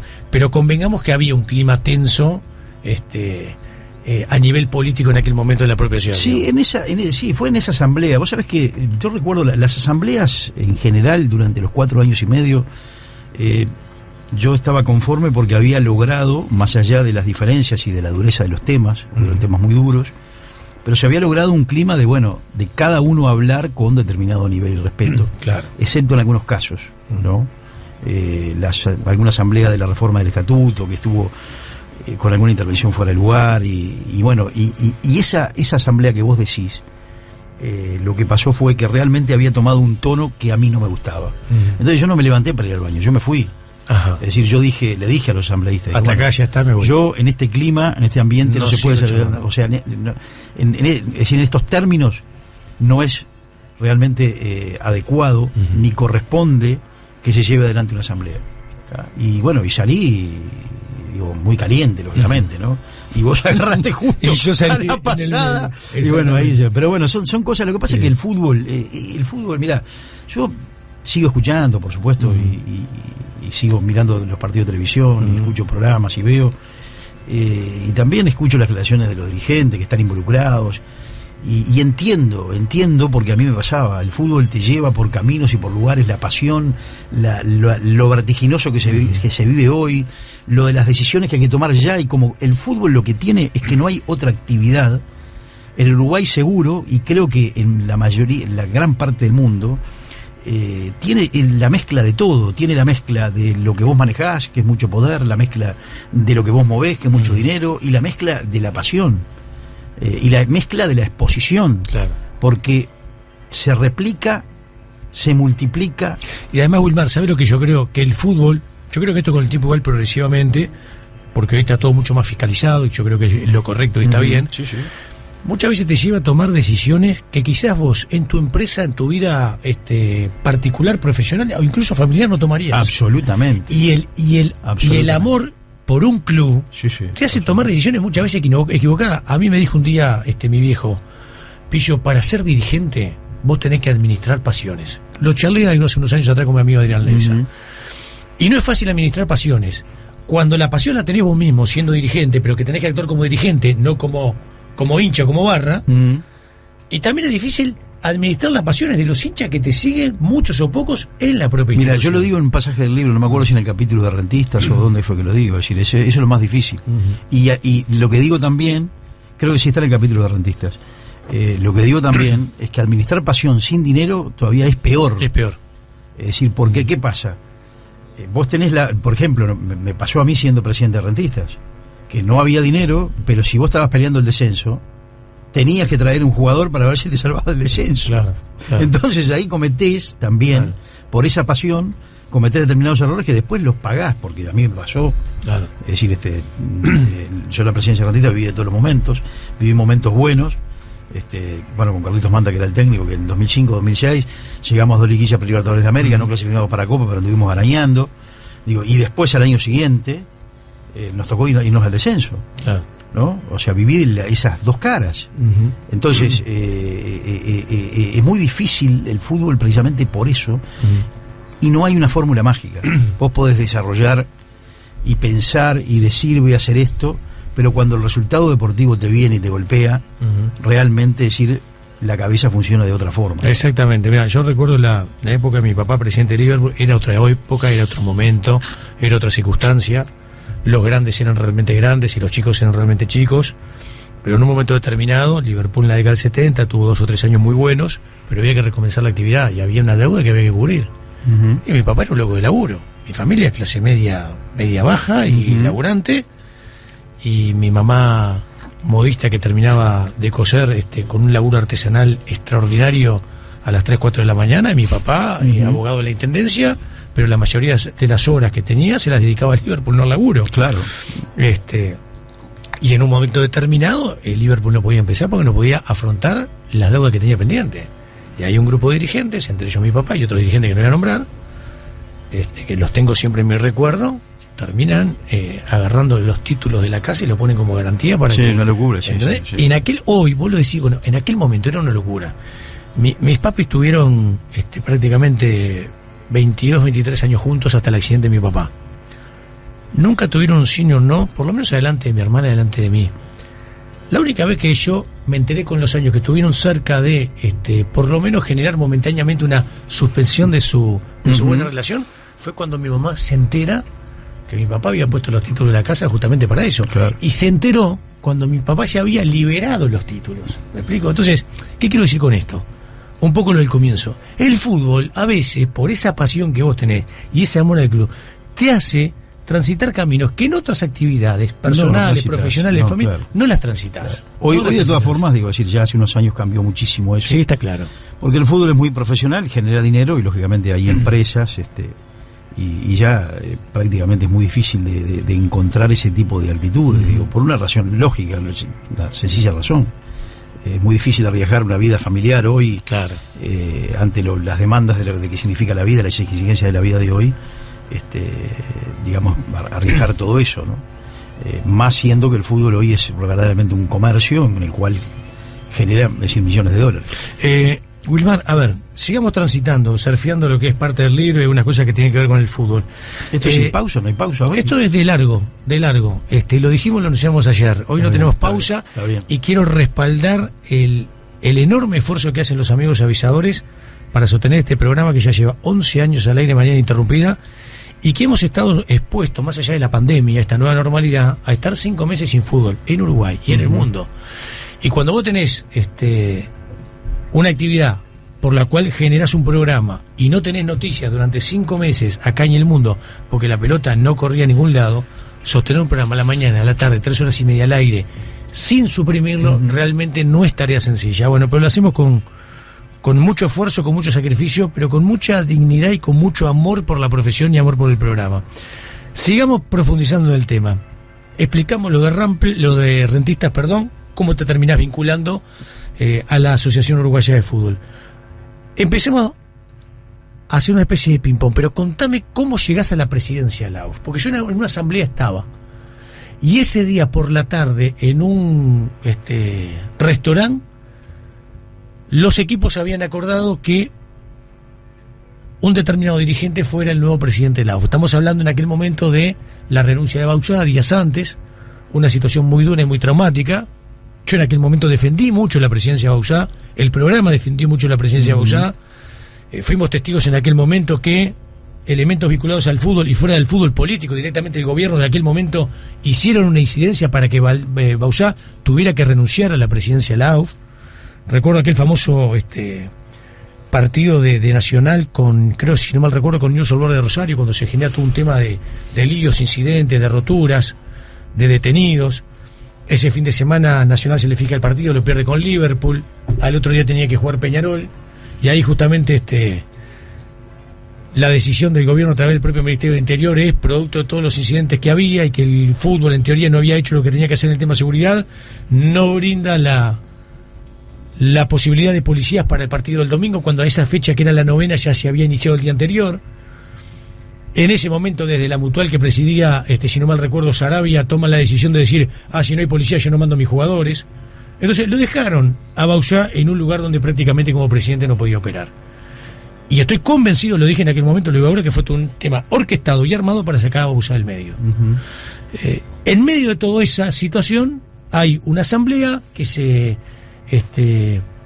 genera de carácter grave y urgente, porque había que seguir de alguna forma conduciendo, que sea provisoriamente, los destinos de la asociación. En aquella tarde y en aquel restaurante, el nombre era el de Curuchet, hombre de Danubio, que se iba provisoriamente a encargar de la presidencia de la AUF. Cuando llega la noche, por distintos motivos, que creo que algo se expresa en el libro, Curuchet termina bajándose justamente de lo que es la presidencia, y ahí se empiezan a generar, Wilmar, una serie de cuartos intermedios, de reuniones, todas ellas prácticamente en la propia asociación, y termina esa noche, tarde, una asamblea nombrándote a vos y a un grupo de dirigentes como los conductores provisorios del fútbol. Y vos seguramente llegaste a la asociación sentado como delegado o dirigente de rentistas y terminaste siendo presidente de la AUF. Contanos un poco. Mirá, te muestro esta foto que está en el libro. Sí. Esa fueron mis ojos y esa es la asamblea que vos decís. 2 de abril 2014. Ahí está. Y ahí mi rostro muestra claramente, es una foto increíble. Increíble. Muestra claramente la situación que se vivió, y en ese momento ya me habían dicho me habían propuesto, me habían dejado sobre la llave que podía ser el candidato a presidente. En un minuto me convertí candidato a presidente, ¿no? Sí. Realidad. No, lo que vos decís está contado ahí en detalle, porque realmente fueron hechos que por un lado yo políticamente los había vivido un poco de lejos, porque en ese momento Rentista estaba en la segunda división. Yo estaba abocado a la parte deportiva, recuerdo. Estábamos tratando de formar un equipo para el ascenso, que después al final se logró. Y bueno, estaba un poco alejado de estar metido directamente en el tema político. Pero bueno, como cuento ahí también en el libro, hubo un hecho importante que fue la suspensión de los presidentes que presentaron la denuncia en Conmebol por los casos de corrupción. Entre ellos estaban Rentistas. Claro, y Mario Gurtin, que era el presidente, no podía actuar políticamente. Claro, había caído la suspensión hace poco tiempo y no podía actuar políticamente, entonces prácticamente no podía ir a reuniones. Recuerdo que hubo una reunión en la sede de Wander, yo participé de 2 reuniones solamente, una en la sede de Wander y otra en una del Náutico, que fue la noche previa a la asamblea, o 2 días antes de la asamblea. Eran las 2 reuniones que había participado. Entonces, la verdad, me habían propuesto para que Rentistas, y en este caso, como estaba yo, fuera en la plancha o integrante del consejo, que supuestamente iba a sustituir al ejecutivo renunciante, pero ni en la más mínima y remota idea ni sentimiento de que iba a llegar precisamente iba a ser candidato en ese momento, iba a quedar como presidente de la AUF. Claro. Esa fue la realidad. Y esa fue una situación de un provisoriato que llevó un tiempo hasta que después, creo que en septiembre, terminan confirmándote seguro. como Ahí presidente estuvimos definitivo. a decir, se venía el Mundial de Brasil. De Brasil 2014. Esa asamblea fue una locura. Está contada también en detalle porque pasaron hechos muy importantes, como la suspensión de la AUF que en un momento determinado llega la nota, claro, que venía desde Chile, la nota. Ahí seguro, porque el comité ejecutivo de la Conmebol estaba reunido en Chile. Creo que Bauzá había viajado a notificar la renuncia, algo así, no recuerdo bien. Y antes de comenzar la asamblea, o estábamos comenzando la asamblea, cae el fax de la Confederación con que la Asociación Uruguaya de Fútbol estaba con suspendidas sus derechos políticos. Exacto. En la Conmebol. O sea que tenía los 7 presidentes suspendidos, más incluso la suspensión de la Asociación Uruguaya de Fútbol. Claro. Y ahí comienza a desarrollarse toda la asamblea, es una locura, fue increíble. Vos llegás de esta manera como presidente de la AUF, de manera provisoria. En aquel ejecutivo, recordame, estaba Jorge Barrera, sí. Alejandro Balbi, estabas vos como presidente, puede ser Nacho Roberto Alonso, Pastoriza y Nacho Alonso. Claro. Exactamente. El mismo ejecutivo que prácticamente... Que terminó siendo definitivo después en septiembre. Claro. Ahora, está claro que se venía el Mundial y está claro que de alguna forma, de alguna manera, la Asociación Uruguaya de Fútbol tenía que interactuar con Conmebol y eventualmente con FIFA. Contame rápidamente cómo fueron esos pasos donde vos ibas. Pues vos en un momento decís, las veces que estuviste en los lobbies esperando horas que te atendieran, ahí aparecía la imagen de Figueiredo. Vos decís en el libro las dos caras de Figueiredo, y te quería preguntar también por eso, por qué las dos caras de Figueiredo, que nos contaras un poco, y cómo se termina logrando finalmente que esa suspensión sea levantada para que se le reintegren los derechos políticos a la asociación. Bueno, eso es todo un capítulo también donde hay mucho detalle, porque fue una situación también muy compleja, muy complicada, en donde yo era un tipo totalmente desconocido en el mundo internacional, el mundo político internacional. Por ejemplo, a Grondona lo había visto una vez sola en el 2005, en el festejo de los 75 años de la Copa Mundial de 1930, donde había venido Blatter incluso, y bueno, me había tocado sentarme en la mesa con Grondona en aquel momento, yo como presidente rentista. Y recuerdo que tuve una charla larga con Grondona, pero para Grondona que se va a acordar después de... Claro. Ni se acordaba quién era yo, ¿no? Lógicamente. Entonces no conocía a nadie. Y bueno, el apoyo que tenía, lógicamente, era el uruguayo que estaba como presidente de Conmebol en ese momento, que era Eugenio Figueiredo. Y ahí se desarrolla todo un capítulo donde, bueno, hubieron cosas que realmente me sorprendieron. Pensé una cosa, después resultó otra. Y esa larga espera que está nombrada también en detalle es precisamente cuando en el seno del Comité Ejecutivo de Conmebol en mayo del 2014, creo que es el 20 o el 21, está con la fecha precisa, yo recién llegado, con la sanción, previas gestiones que se habían hecho, no había participado también Eduardo Baches en las gestiones, porque conocía mucho a Grondona y a otras personas en la Conmebol,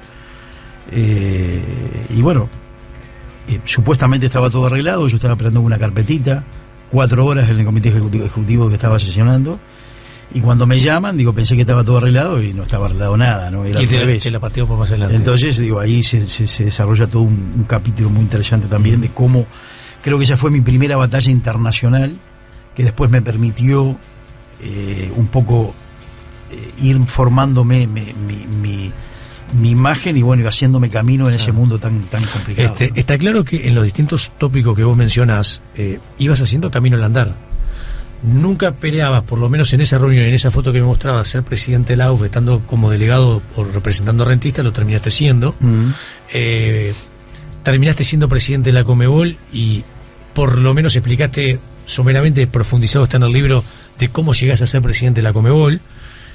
O sea, está claro que hay puestos que políticamente tienen mucha consecuencia, mucha repercusión, que quizás vos originariamente no te lo habías fijado como meta.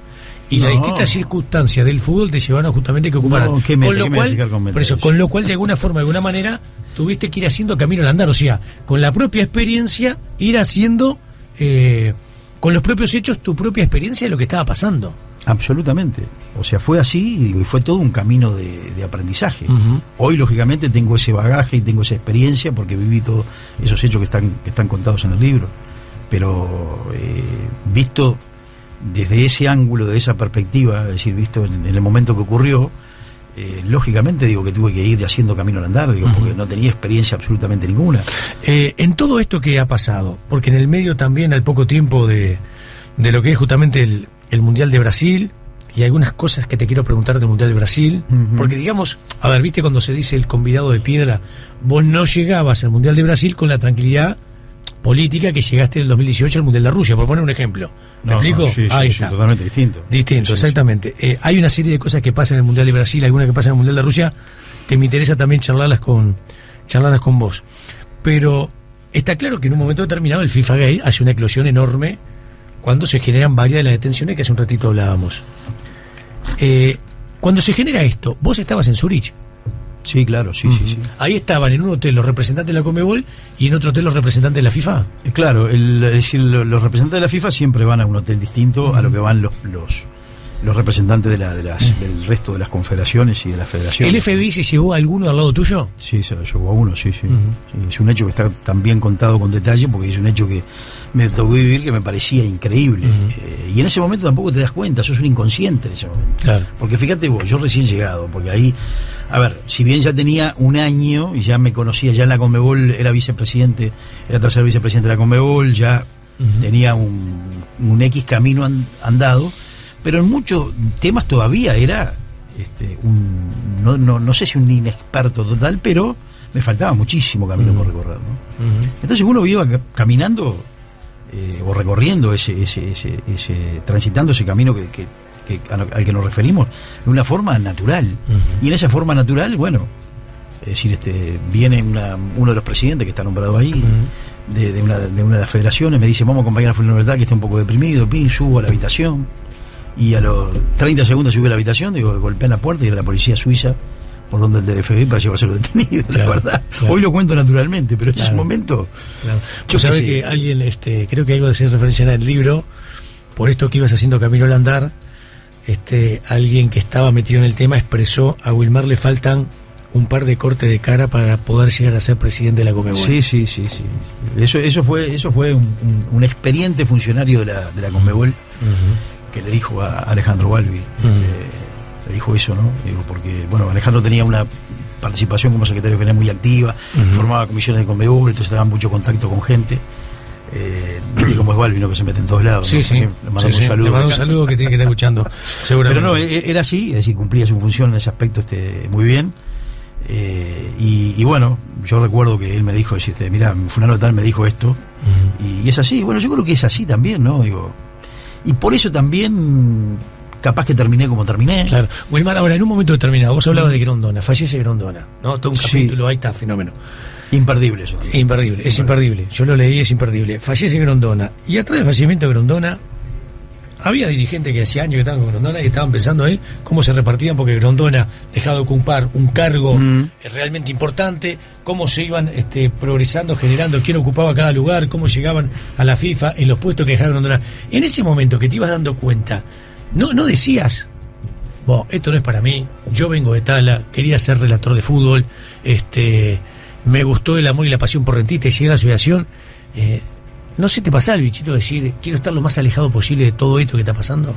Mirá, lo que pasa que yo voy a ser sincero en esto, ¿no? Digo, porque en definitiva creo que lo importante es eso, después de pasar por todo lo que uno ha pasado, mostrarse tal como es uno, y bueno, eso es lo que intenta reflejar también el libro que se escribió, ¿no? Digo, tenés momentos que sí y tenés momentos que no. Y te explico, porque vos pasas también, como yo digo también en la presentación, pasé de lo más humilde a lo más al mayor lujo. Y bueno, como y todo, ese lujo como que te va de a poquito como embriagando, ¿no? Y en alguna parte sí, en alguna parte el ego de todos, digo, no es que te guste, pero bueno, también, digo, o sea, vos viajás en primera clase, claro, estás en contacto con reuniones importantes, con todo en tu servicio, eso es así, o sea, no voy a mentir porque claro, es así. También te vas es cierto, sintiendo como más importante en el desempeño de la tarea que vayas desarrollando. Y bueno, claro, por eso yo te decía, un cargo de importancia, por eso te decía al comienzo, como dijo Capucho, el fútbol te da, el fútbol te quita. Claro, pero por eso es una gran experiencia y por eso en definitiva esto es un gran aprendizaje. más allá de lo que cada uno pueda pensar, de las cosas que pasaron, del recorrido. Es decir, yo lo que quise volcar es precisamente eso. Esto es la vida y esto es un gran aprendizaje. Que seguramente a otras personas le tendrán otras experiencias en otras actividades. A mí me tocó esta, y bueno, y es lo que me tocó vivir, con lo bueno y con lo no tan bueno. Pero lo que vos decías, sí, sentía en determinado momento, esto no es para mí, lo conversaba con mi familia. Y la verdad, sinceramente decir, llega un momento también que esa comodidad, cuando no va totalmente contigo, como que te empieza un poco a golpear en el sentido de la contradicción, de cómo sos, de dónde saliste, mira dónde estás. Pero también hay una parte de ego, hay una parte de que decís, bueno, si llegué hasta acá, por algo llegué. Claro. ¿El ego te traicionó en algún momento? Sí, yo creo que sí, yo creo que sí. Sí, yo creo que sí. Por ejemplo, el ego me traicionó en haber ido a la reunión para la cual fui convocado, que terminó en definitiva el desenlace de la situación. Vos decís cuando Ríos te convoca que claro. se reunió. Es decir, ¿por qué digo el ego? Porque en definitiva, eso a mí, o sea, no voy a contar detalles porque si no la gente no va a leer el libro, pero está contado en detalle, digo, la génesis de todo ese tema. Digo, ¿por qué voy yo? Porque en definitiva voy a buscar un acuerdo. Un acuerdo de está claro que había desde ya. Entonces eso es ego. Eso es decir, bueno, tengo la elección. Soy como casi infalible. Y claro, y con tengo esto la elección a la vuelta de la esquina. Exactamente. Cuando vos te convocan a esa reunión a la que se referencia, seguramente vos estabas convencido que tenía que ver con ese camino que se había transitado de un eventual acuerdo político en su momento. Yo lo cuento ahí.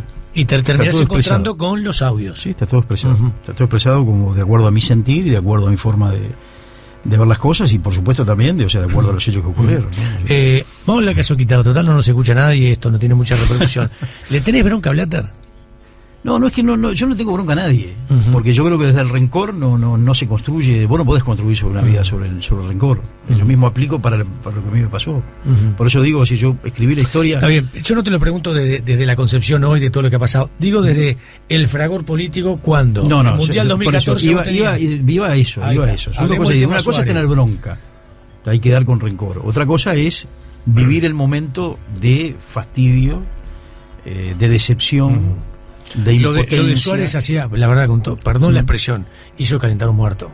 Lo de Suárez, la forma, la manera. Pero sabes una cosa es mirarlo, una cosa es mirarlo, y yo lo entiendo desde el punto de vista del pueblo, del periodismo como lo mira, y otra cosa es vivirlo en carne propia, que un par, porque en ese momento, si bien era el presidente de la FIFA, era un dirigente de fútbol, realmente, es decir, haga lo que hizo.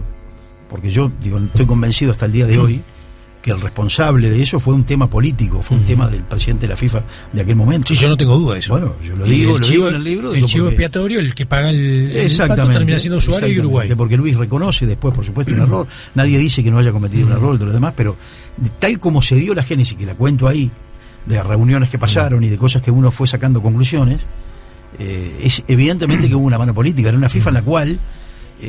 era digamos que el comité disciplinario de FIFA era un blooper. Era totalmente politizado. O sea, ahí tomaba la decisión, el que tenía que tomar la decisión y simplemente tenía un órgano que traducía una decisión que el propio Blatter tomaba. Pero en algunas reuniones previas que tuve, una persona me dijo que está nombrado ahí todo, una persona me dijo, Blatter está de punta con este tema.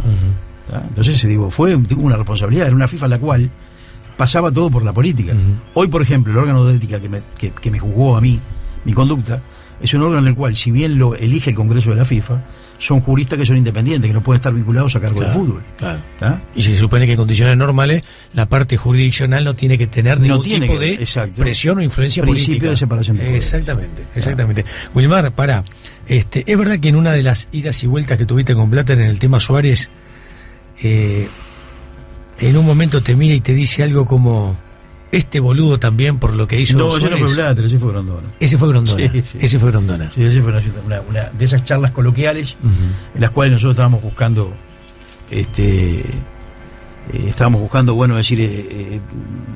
marcar presencia para lógicamente decir ver qué pasaba, ver qué podía pasar, estar cerca del tema. En ese momento viajamos de Natal a Río de Janeiro.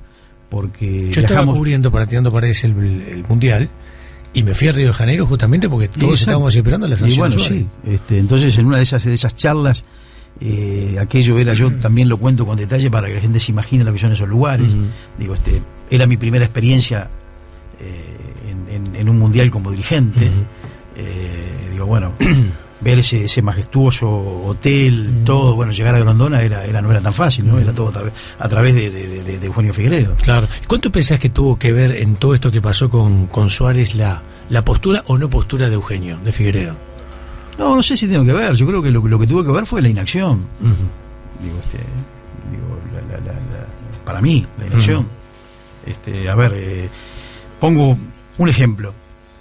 Cuando a la Asociación Uruguaya de Fútbol, en este caso a mí como presidente, me tocó denunciar a Jara en el 2015. Copa América, cuando presentamos una denuncia. Exacto, cuando comprobamos que realmente había una falta, o sea, tuvimos que defender a la asociación, yo no pensé en el lobby político. No pensé, y de hecho también está contada una anécdota ahí, que recibe una amenaza de Jadwe después de ese hecho. De denunciar a todos los jugadores de la selección, a 7 jugadores. Exactamente. Es decir, ¿no? Yo no pensé en eso, dije, yo tengo que defender acá. Entonces yo razoné en aquel momento de esa forma, no digo que Figueiredo haya sido culpable. Lo que digo sí que hubo una inacción, no comprometerse, eso. Pero cada cual, digo, actúa como realmente le parece que tiene que actuar. Te sigo charlando del Mundial de 2014 y ya pasamos al 2018. ¿Recibiste un reloj de $20.000, aquellos famosos regalos que se hacían de los relojes de $20.000? Sí, te leíste todo, la verdad que te leíste todo. Esa es otra anécdota imperdible. Pero realmente increíble. Bueno de las cosas que... No, ese fue un regalo que también está explicado en detalle porque hay toda una explicación de por qué se armó lío con ese regalo, ¿no? Un regalo de la Federación Brasileña de Fútbol, de un reloj, ¿no? Supuestamente de valor, yo no tenía ni idea, sinceramente. Parmigiani, hasta ese momento. Número de serie 53.612. Bueno, hasta ese momento, la gente que sabe de reloj y que tiene cultura en eso, seguramente debe estar diciendo este es un burro, ¿no? Digo, pero yo la verdad me enteré de la marca Parmigiani en ese momento. Y ni siquiera me enteré en ese momento, me enteré después. Porque me entregan un bolso con obsequios, algo normal. Tenía una camiseta de Brasil, el obsequio de la Federación Brasilera para el presidente de la Federación de la Asociación Uruguaya de Fútbol. Y bueno, en ese bolso había un reloj, pero había un reloj que era una bolsita de nylon, ¿no? Yo lo tomé como que era, yo qué sé, poco menos que un souvenir. Claro. ¿No? Entonces después del Mundial se armó todo un revuelo bárbaro, porque en ese momento estaba todo aquel lío, que también está explicado ahí, de la candidatura del Mundial de Qatar, donde la FIFA había contratado a Michael García, un ex FBI, para la investigación. Claro. De la digamos que la FIFA contrataba a Michael García para congraciarse un poquito con Estados Unidos, que estaba recaliente, porque la candidatura que iba para Estados Unidos terminó yendo por Qatar. Exactamente. Entonces Michael García andaba, creo que integraba el órgano de ética, investigaba, pero integraba el órgano de ética en aquel momento. Y lo que pasa realmente es que era un regalo de valor ese reloj, y supuestamente contravenía lo que las normas de FIFA, no sé cómo era bien exactamente. Entonces cuando se enteraron de que le regalaron ese reloj a cada uno de los presidentes de las federaciones, de todas las federaciones que integraron el Mundial, ¿no? Sí. Se armó un revuelo bárbaro y había que devolver el reloj. Entonces a mí me preguntaban, a Pud, que era el presidente, me preguntaba, Wilmar, ¿no tenés el reloj? ¿No tenés el reloj? A mí no me dieron nada, le digo. La verdad, no me dieron nada. ¿Cómo no te va a dar nada? No, mira, a mí lo único que me dieron es un bolso, que tiene un reloj adentro, pero tiene un reloj, una bolsita de nylon. Claro. Estaban hablando de un reloj de $20.000, yo pensé que era con una caja, viste, de cristal, claro, no sé, seguro, o de una madera, no sé. Y ese era el famoso reloj. Y es ese, boludo, me dice. Claro. No lo podía creer. Y bueno, por eso está ahí la devolución del reloj, también está en el libro, el recibo. Y hay un recibo con un sello de la Comebol donde había que devolverlo. Está bien. Wilmar, a ver, arrancamos con Costa Rica, perdemos partido duro, uno estaba ahí. Después se venía partido con Inglaterra y con Italia, que fueron partidos increíbles, y uno tuvo la dicha también, cubriéndolo como periodista, de estar en ese lado. En el medio se genera como una distorsión, y aprovecho para preguntarte algo que no hablamos todavía y nos quedan pocos minutos, que tiene que ver con el plantel, con los jugadores, con Diego Lugano. Porque hay dos hechos que se dan ahí, uno capaz que lo sabés y otro no. Uno que trasciende la oncena titular que había practicado Tavares previo al partido, vos contás en el libro qué es lo que te parece, cómo trasciende, no Sí. lo vamos a ir acá, pero después trasciende otra cosa que era tan o más importante. En una conferencia de prensa, esto lo digo pues es un hecho real, mis colegas me miraban y no lo podían creer, levanto la mano, le digo, Tirando Paredes, Montevideo, Uruguay, Radio Carve en aquel momento, era Lugano el que estaba justamente en la conferencia, le hago una pregunta, le digo, Diego, y a propósito, ¿cómo estás de la rodilla? Y si la lesión que tenés te permite jugar el próximo partido. Uh-huh. La cara de Lugano se desfiguró porque nadie sabía que Lugano estaba lesionado. Y yo sabía por información que en realidad Lugano ya estaba prácticamente fuera del Mundial. Y en aquel momento algunos jugadores pensaron, la verdad, que había dirigentes en la delegación que habían tirado la información. Uh-huh. Y yo lo quiero decir hoy porque ya es cosa juzgada. Yo me entero por alguien que quiero mucho, que no voy a decir quién es, que antes teníamos un vínculo más cercano y no tanto, pero lo quiero mucho, lo sabe, que estaba en Río de Janeiro, me hace una llamada y me dice, Pillo, averiguá vos que está siguiendo ahí en Siete Lagunas a Uruguay, porque Lugano está lesionado de la rodilla y está fuera del Mundial. Y ahí es cuando surge justamente como una bronca momentánea de los jugadores porque pensaron que habían sido los dirigentes que habían filtrado la información. Sí, fue un poco así. A ver, yo sabía del tema de Lugano porque en el clásico asado post partido que siempre se hacía, se ganara o se perdiera, al otro día, al mediodía, siempre se hacía un asado. En una charla aparte con Lugano ya me había dicho, me había contado de que era muy difícil, que se había sentido la rodilla, que era muy difícil que realmente pudiera jugar, ¿no? Pero bueno, yo por supuesto siempre lo mantuve en reserva, no comenté nada con nadie. Digo, ahora, eso que vos decís, sí es así, trascendió, hubo esa molestia, pero bueno, también ahí fue uno de las cosas que comencé a apreciar y los valores de los valores que empecé a apreciar de lo que tenía ese grupo, ¿no? Que era precisamente que Lugano vino a hablar conmigo, que lo estaba presente más dirigentes, más compañeros de ejecutivo, y habló en un tono, digamos, decir, muy claro en cuanto, cordial y claro en cuanto a la unión que se debería tener para afrontar lo que era una Copa del Mundo, y la importancia que tenía de la información. Y nosotros le aclaramos, que bueno, que ningún dirigente había sido realmente, que nadie había hablado, y que bueno, que tomábamos lógicamente los recaudos correspondientes, pero que se haya tranquilo que ninguno había dicho, ¿no? Nada. Y bueno, Lugano lo aceptó tal como tal, pero lo que me refiero que la gente tiene que saber también la corrección de cómo, porque a veces viste que se arman leyendas urbanas, y que increpó y que le dijo. Sí.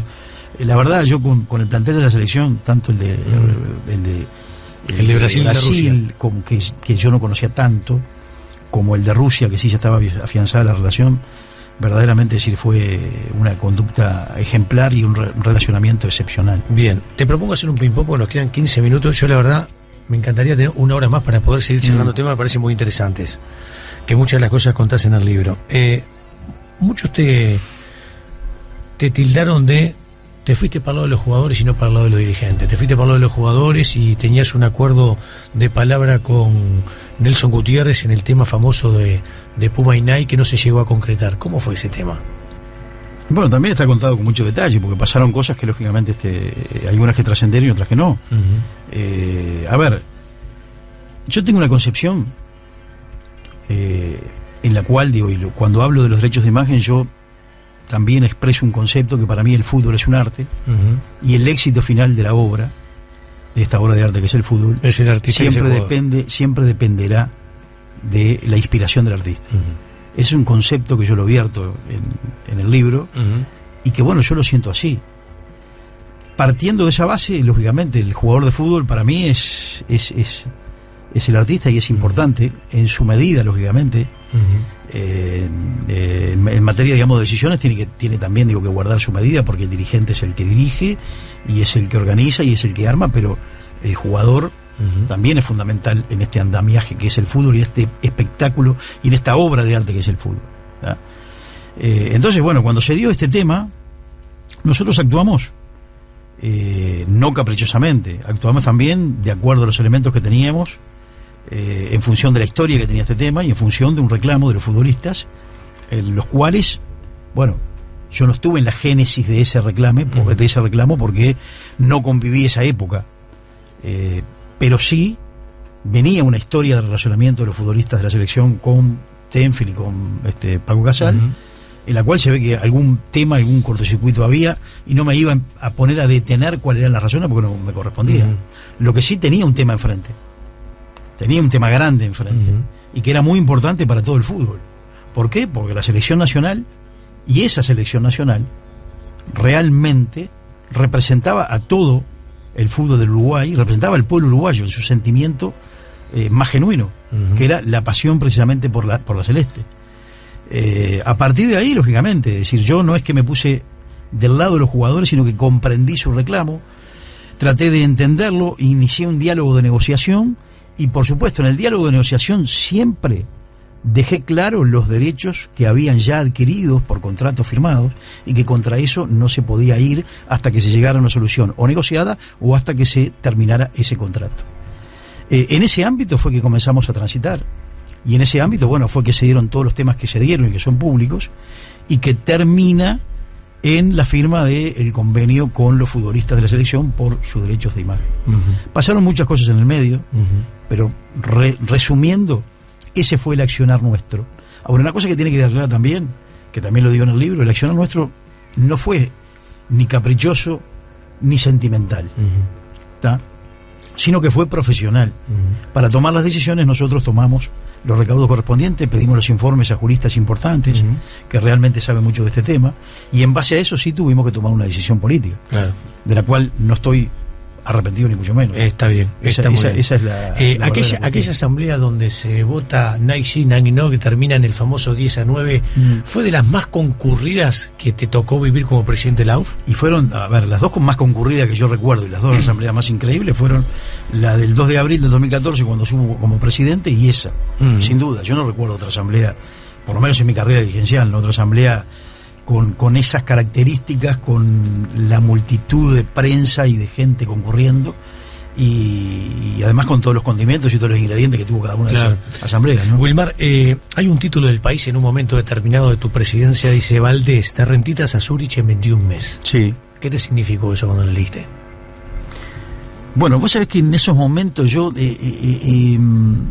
era la vorágine tan grande, viste, que no recuerdo bien. O sea, sí lo puse incluso en el libro porque lo encontré, ese recorte de diario, y me pareció que eso reflejaba también el vertiginoso, el rápido y peligroso camino que recorrí en poco tiempo. Eso que decíamos de que se hace camino al andar, sin experiencia internacional, todo lo que recorrí. Bueno, creo que ese título del diario El País sin duda refleja lo que realmente viví. Bien. Háblame ya en los minutos finales del tema Casal. ¿Cómo era el relacionamiento en aquel momento con Casal?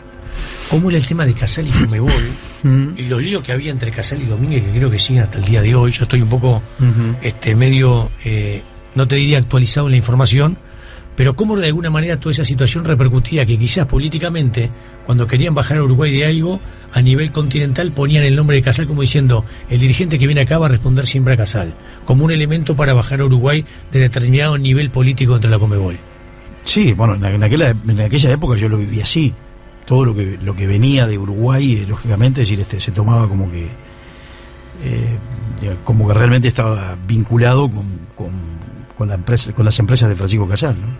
Eso es clarísimo. Y bueno, tuve que convivir con eso.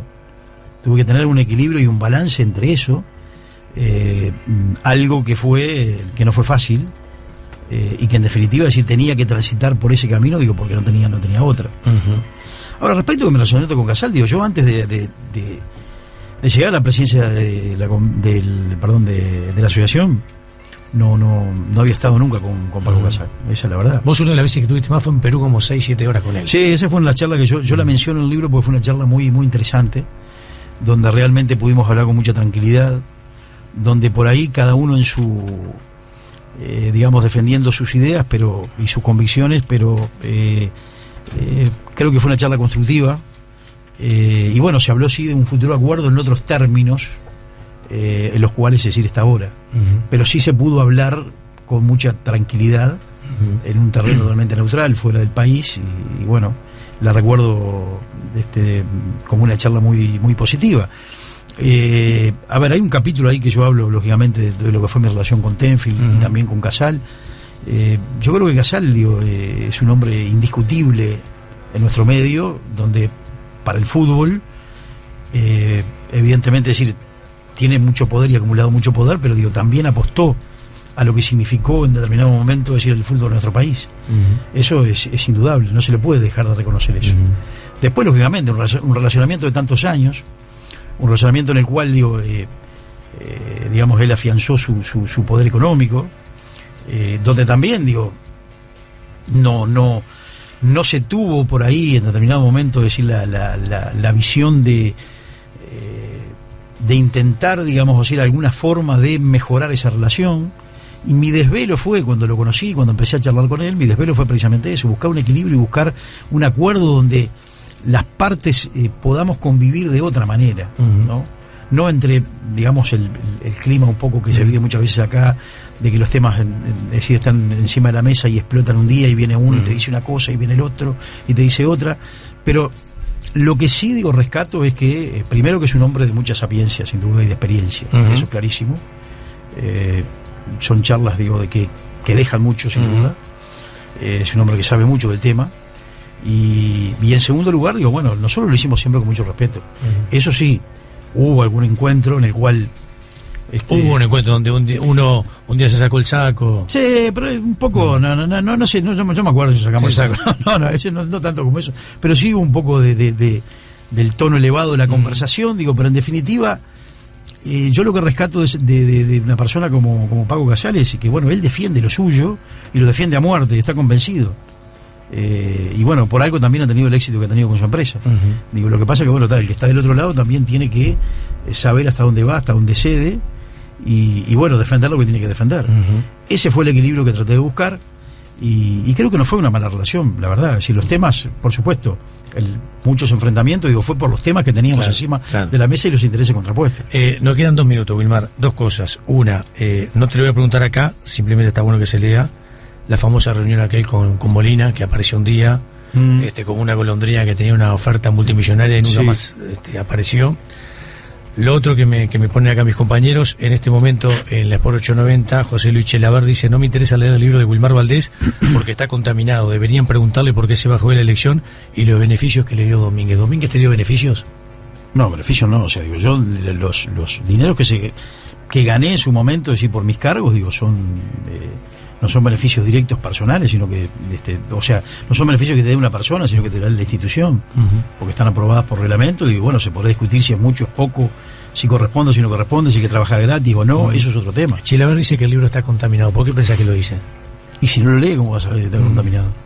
Que lo lea y después que diga. Cada uno tiene su opinión, pero aparte, ya sabemos todo cómo es cómo es José Luis Chilaver, ¿no? Es un hombre explosivo, un hombre que... Tiene que estar en una lucha con Domínguez. Muy directa. Yo no hice el libro, tampoco para polemizar con nadie, sino que ahí está la verdad de los hechos que yo viví, y seguramente si lee el libro, capaz que cambie de opinión. Está muy bien. Cosas, ¿no? Está muy bien. Wilmar, al día de hoy, desde el punto de vista jurídico, lo único pendiente que hay es una, como decíamos hace un rato, denuncia de los clubes que se hizo hace 20 meses atrás y que por la cual nunca te llamaron a declarar. Sí, esa es la realidad. Sí, claro, sí, totalmente. Después, en otro ámbito, a nivel jurídico, no hay nada pendiente. No, en absoluto, salvo que, lógicamente, uno decida hacer alguna demanda por algunos hechos que han ocurrido, por algunos dichos que se han establecido, pero eso, lógicamente, se verá en su momento, a su debido tiempo y con el asesoramiento jurídico correspondiente. Está muy bien. Está claro que después de tanto tiempo, de tantos años, charlamos, desde el punto de vista periodístico a mí me interesaba mucho charlar contigo, siempre hemos tenido, más allá de ese tema circunstancial que es anecdótico, una relación de respeto. Yo he compartido muchas cosas que vos has dicho, por ahí otras no las he compartido, te lo dije a vos, que pasan por un tema más que nada ético, pero no de responsabilidad en otro tipo de circunstancias y situaciones. Yo creo que la gente se puede equivocar y todos merecen una segunda oportunidad. Eso lo digo como regla y norma general para todo el mundo, salvo determinadas situaciones que no son el caso. ¿Te queda algo pendiente con el fútbol? Hoy ya terminaste la sanción que en su momento te aplicó el Comité de Ética de de la FIFA, ¿volverías al fútbol? Porque hoy como dirigente estarías capaz en condiciones reglamentarias para poder volver. ¿Volverías al fútbol? ¿Lo tenés pensado? No, hoy estoy conforme con, en definitiva, haber logrado plasmar en este libro, la historia de mi vida y la historia de mi vida también en el fútbol. Hoy estoy tranquilo y bien con mi familia, recobrando la paz familiar después de momentos muy duros. Y ahora, yo del fútbol nunca me fui ni me voy a ir, porque la pasión por el fútbol es el motor tal vez de mi vida. Mi familia, el fútbol, mi trabajo, es el motor que tengo para seguir subsistiendo. Pero sí, hoy por hoy estoy alejado de cargos políticos y este libro lo que persigue es otra cosa, no es un tema de hablar de política, sino que hablar de mi vida, hablar de los hechos que viví, que me tocó protagonizar, y bueno, que la gente tenga mi historia de mi propia mano, que saque sus propias conclusiones y que en definitiva sepa quién soy yo, con sus virtudes, con sus errores, pero que sepa quién es Wilmar Valdés y no que se quede solamente con lo que se dijo de Wilmar Valdés, y con el Wilmar Valdés exitoso en un determinado momento en la AU, siendo presidente, con Conmebol, FIFA, y después el de la caída. Es decir, acá hay de todo. Ese es el Wilmar Valdés que está reflejado en este libro. Confieso que jamás imaginé el camino que recorrería detrás de la pelota y no precisamente jugando en una cancha de fútbol. Se trató de un recorrido con sus paradas que me hizo vivir desde maravillosas e inolvidables vivencias hasta las más dolorosas experiencias, porque en definitiva una vida dedicada al fútbol no puede ser de otra manera que intensísima, increíble, inmensa y también cruel. Wilmar, gracias por este rato. Ha sido muy gentil, muy amable por estar con nosotros y compartir esto que se traduce a través de un libro mucho más profundamente y que está en todas las librerías a disposición justamente de quien lo quiera adquirir. Gracias. No, gracias a ti, Pillo, y a toda la audiencia por soportarme estas 2 horas de este programa. Te agradezco todo el espacio, y bueno, nos estaremos viendo seguramente. Exactamente.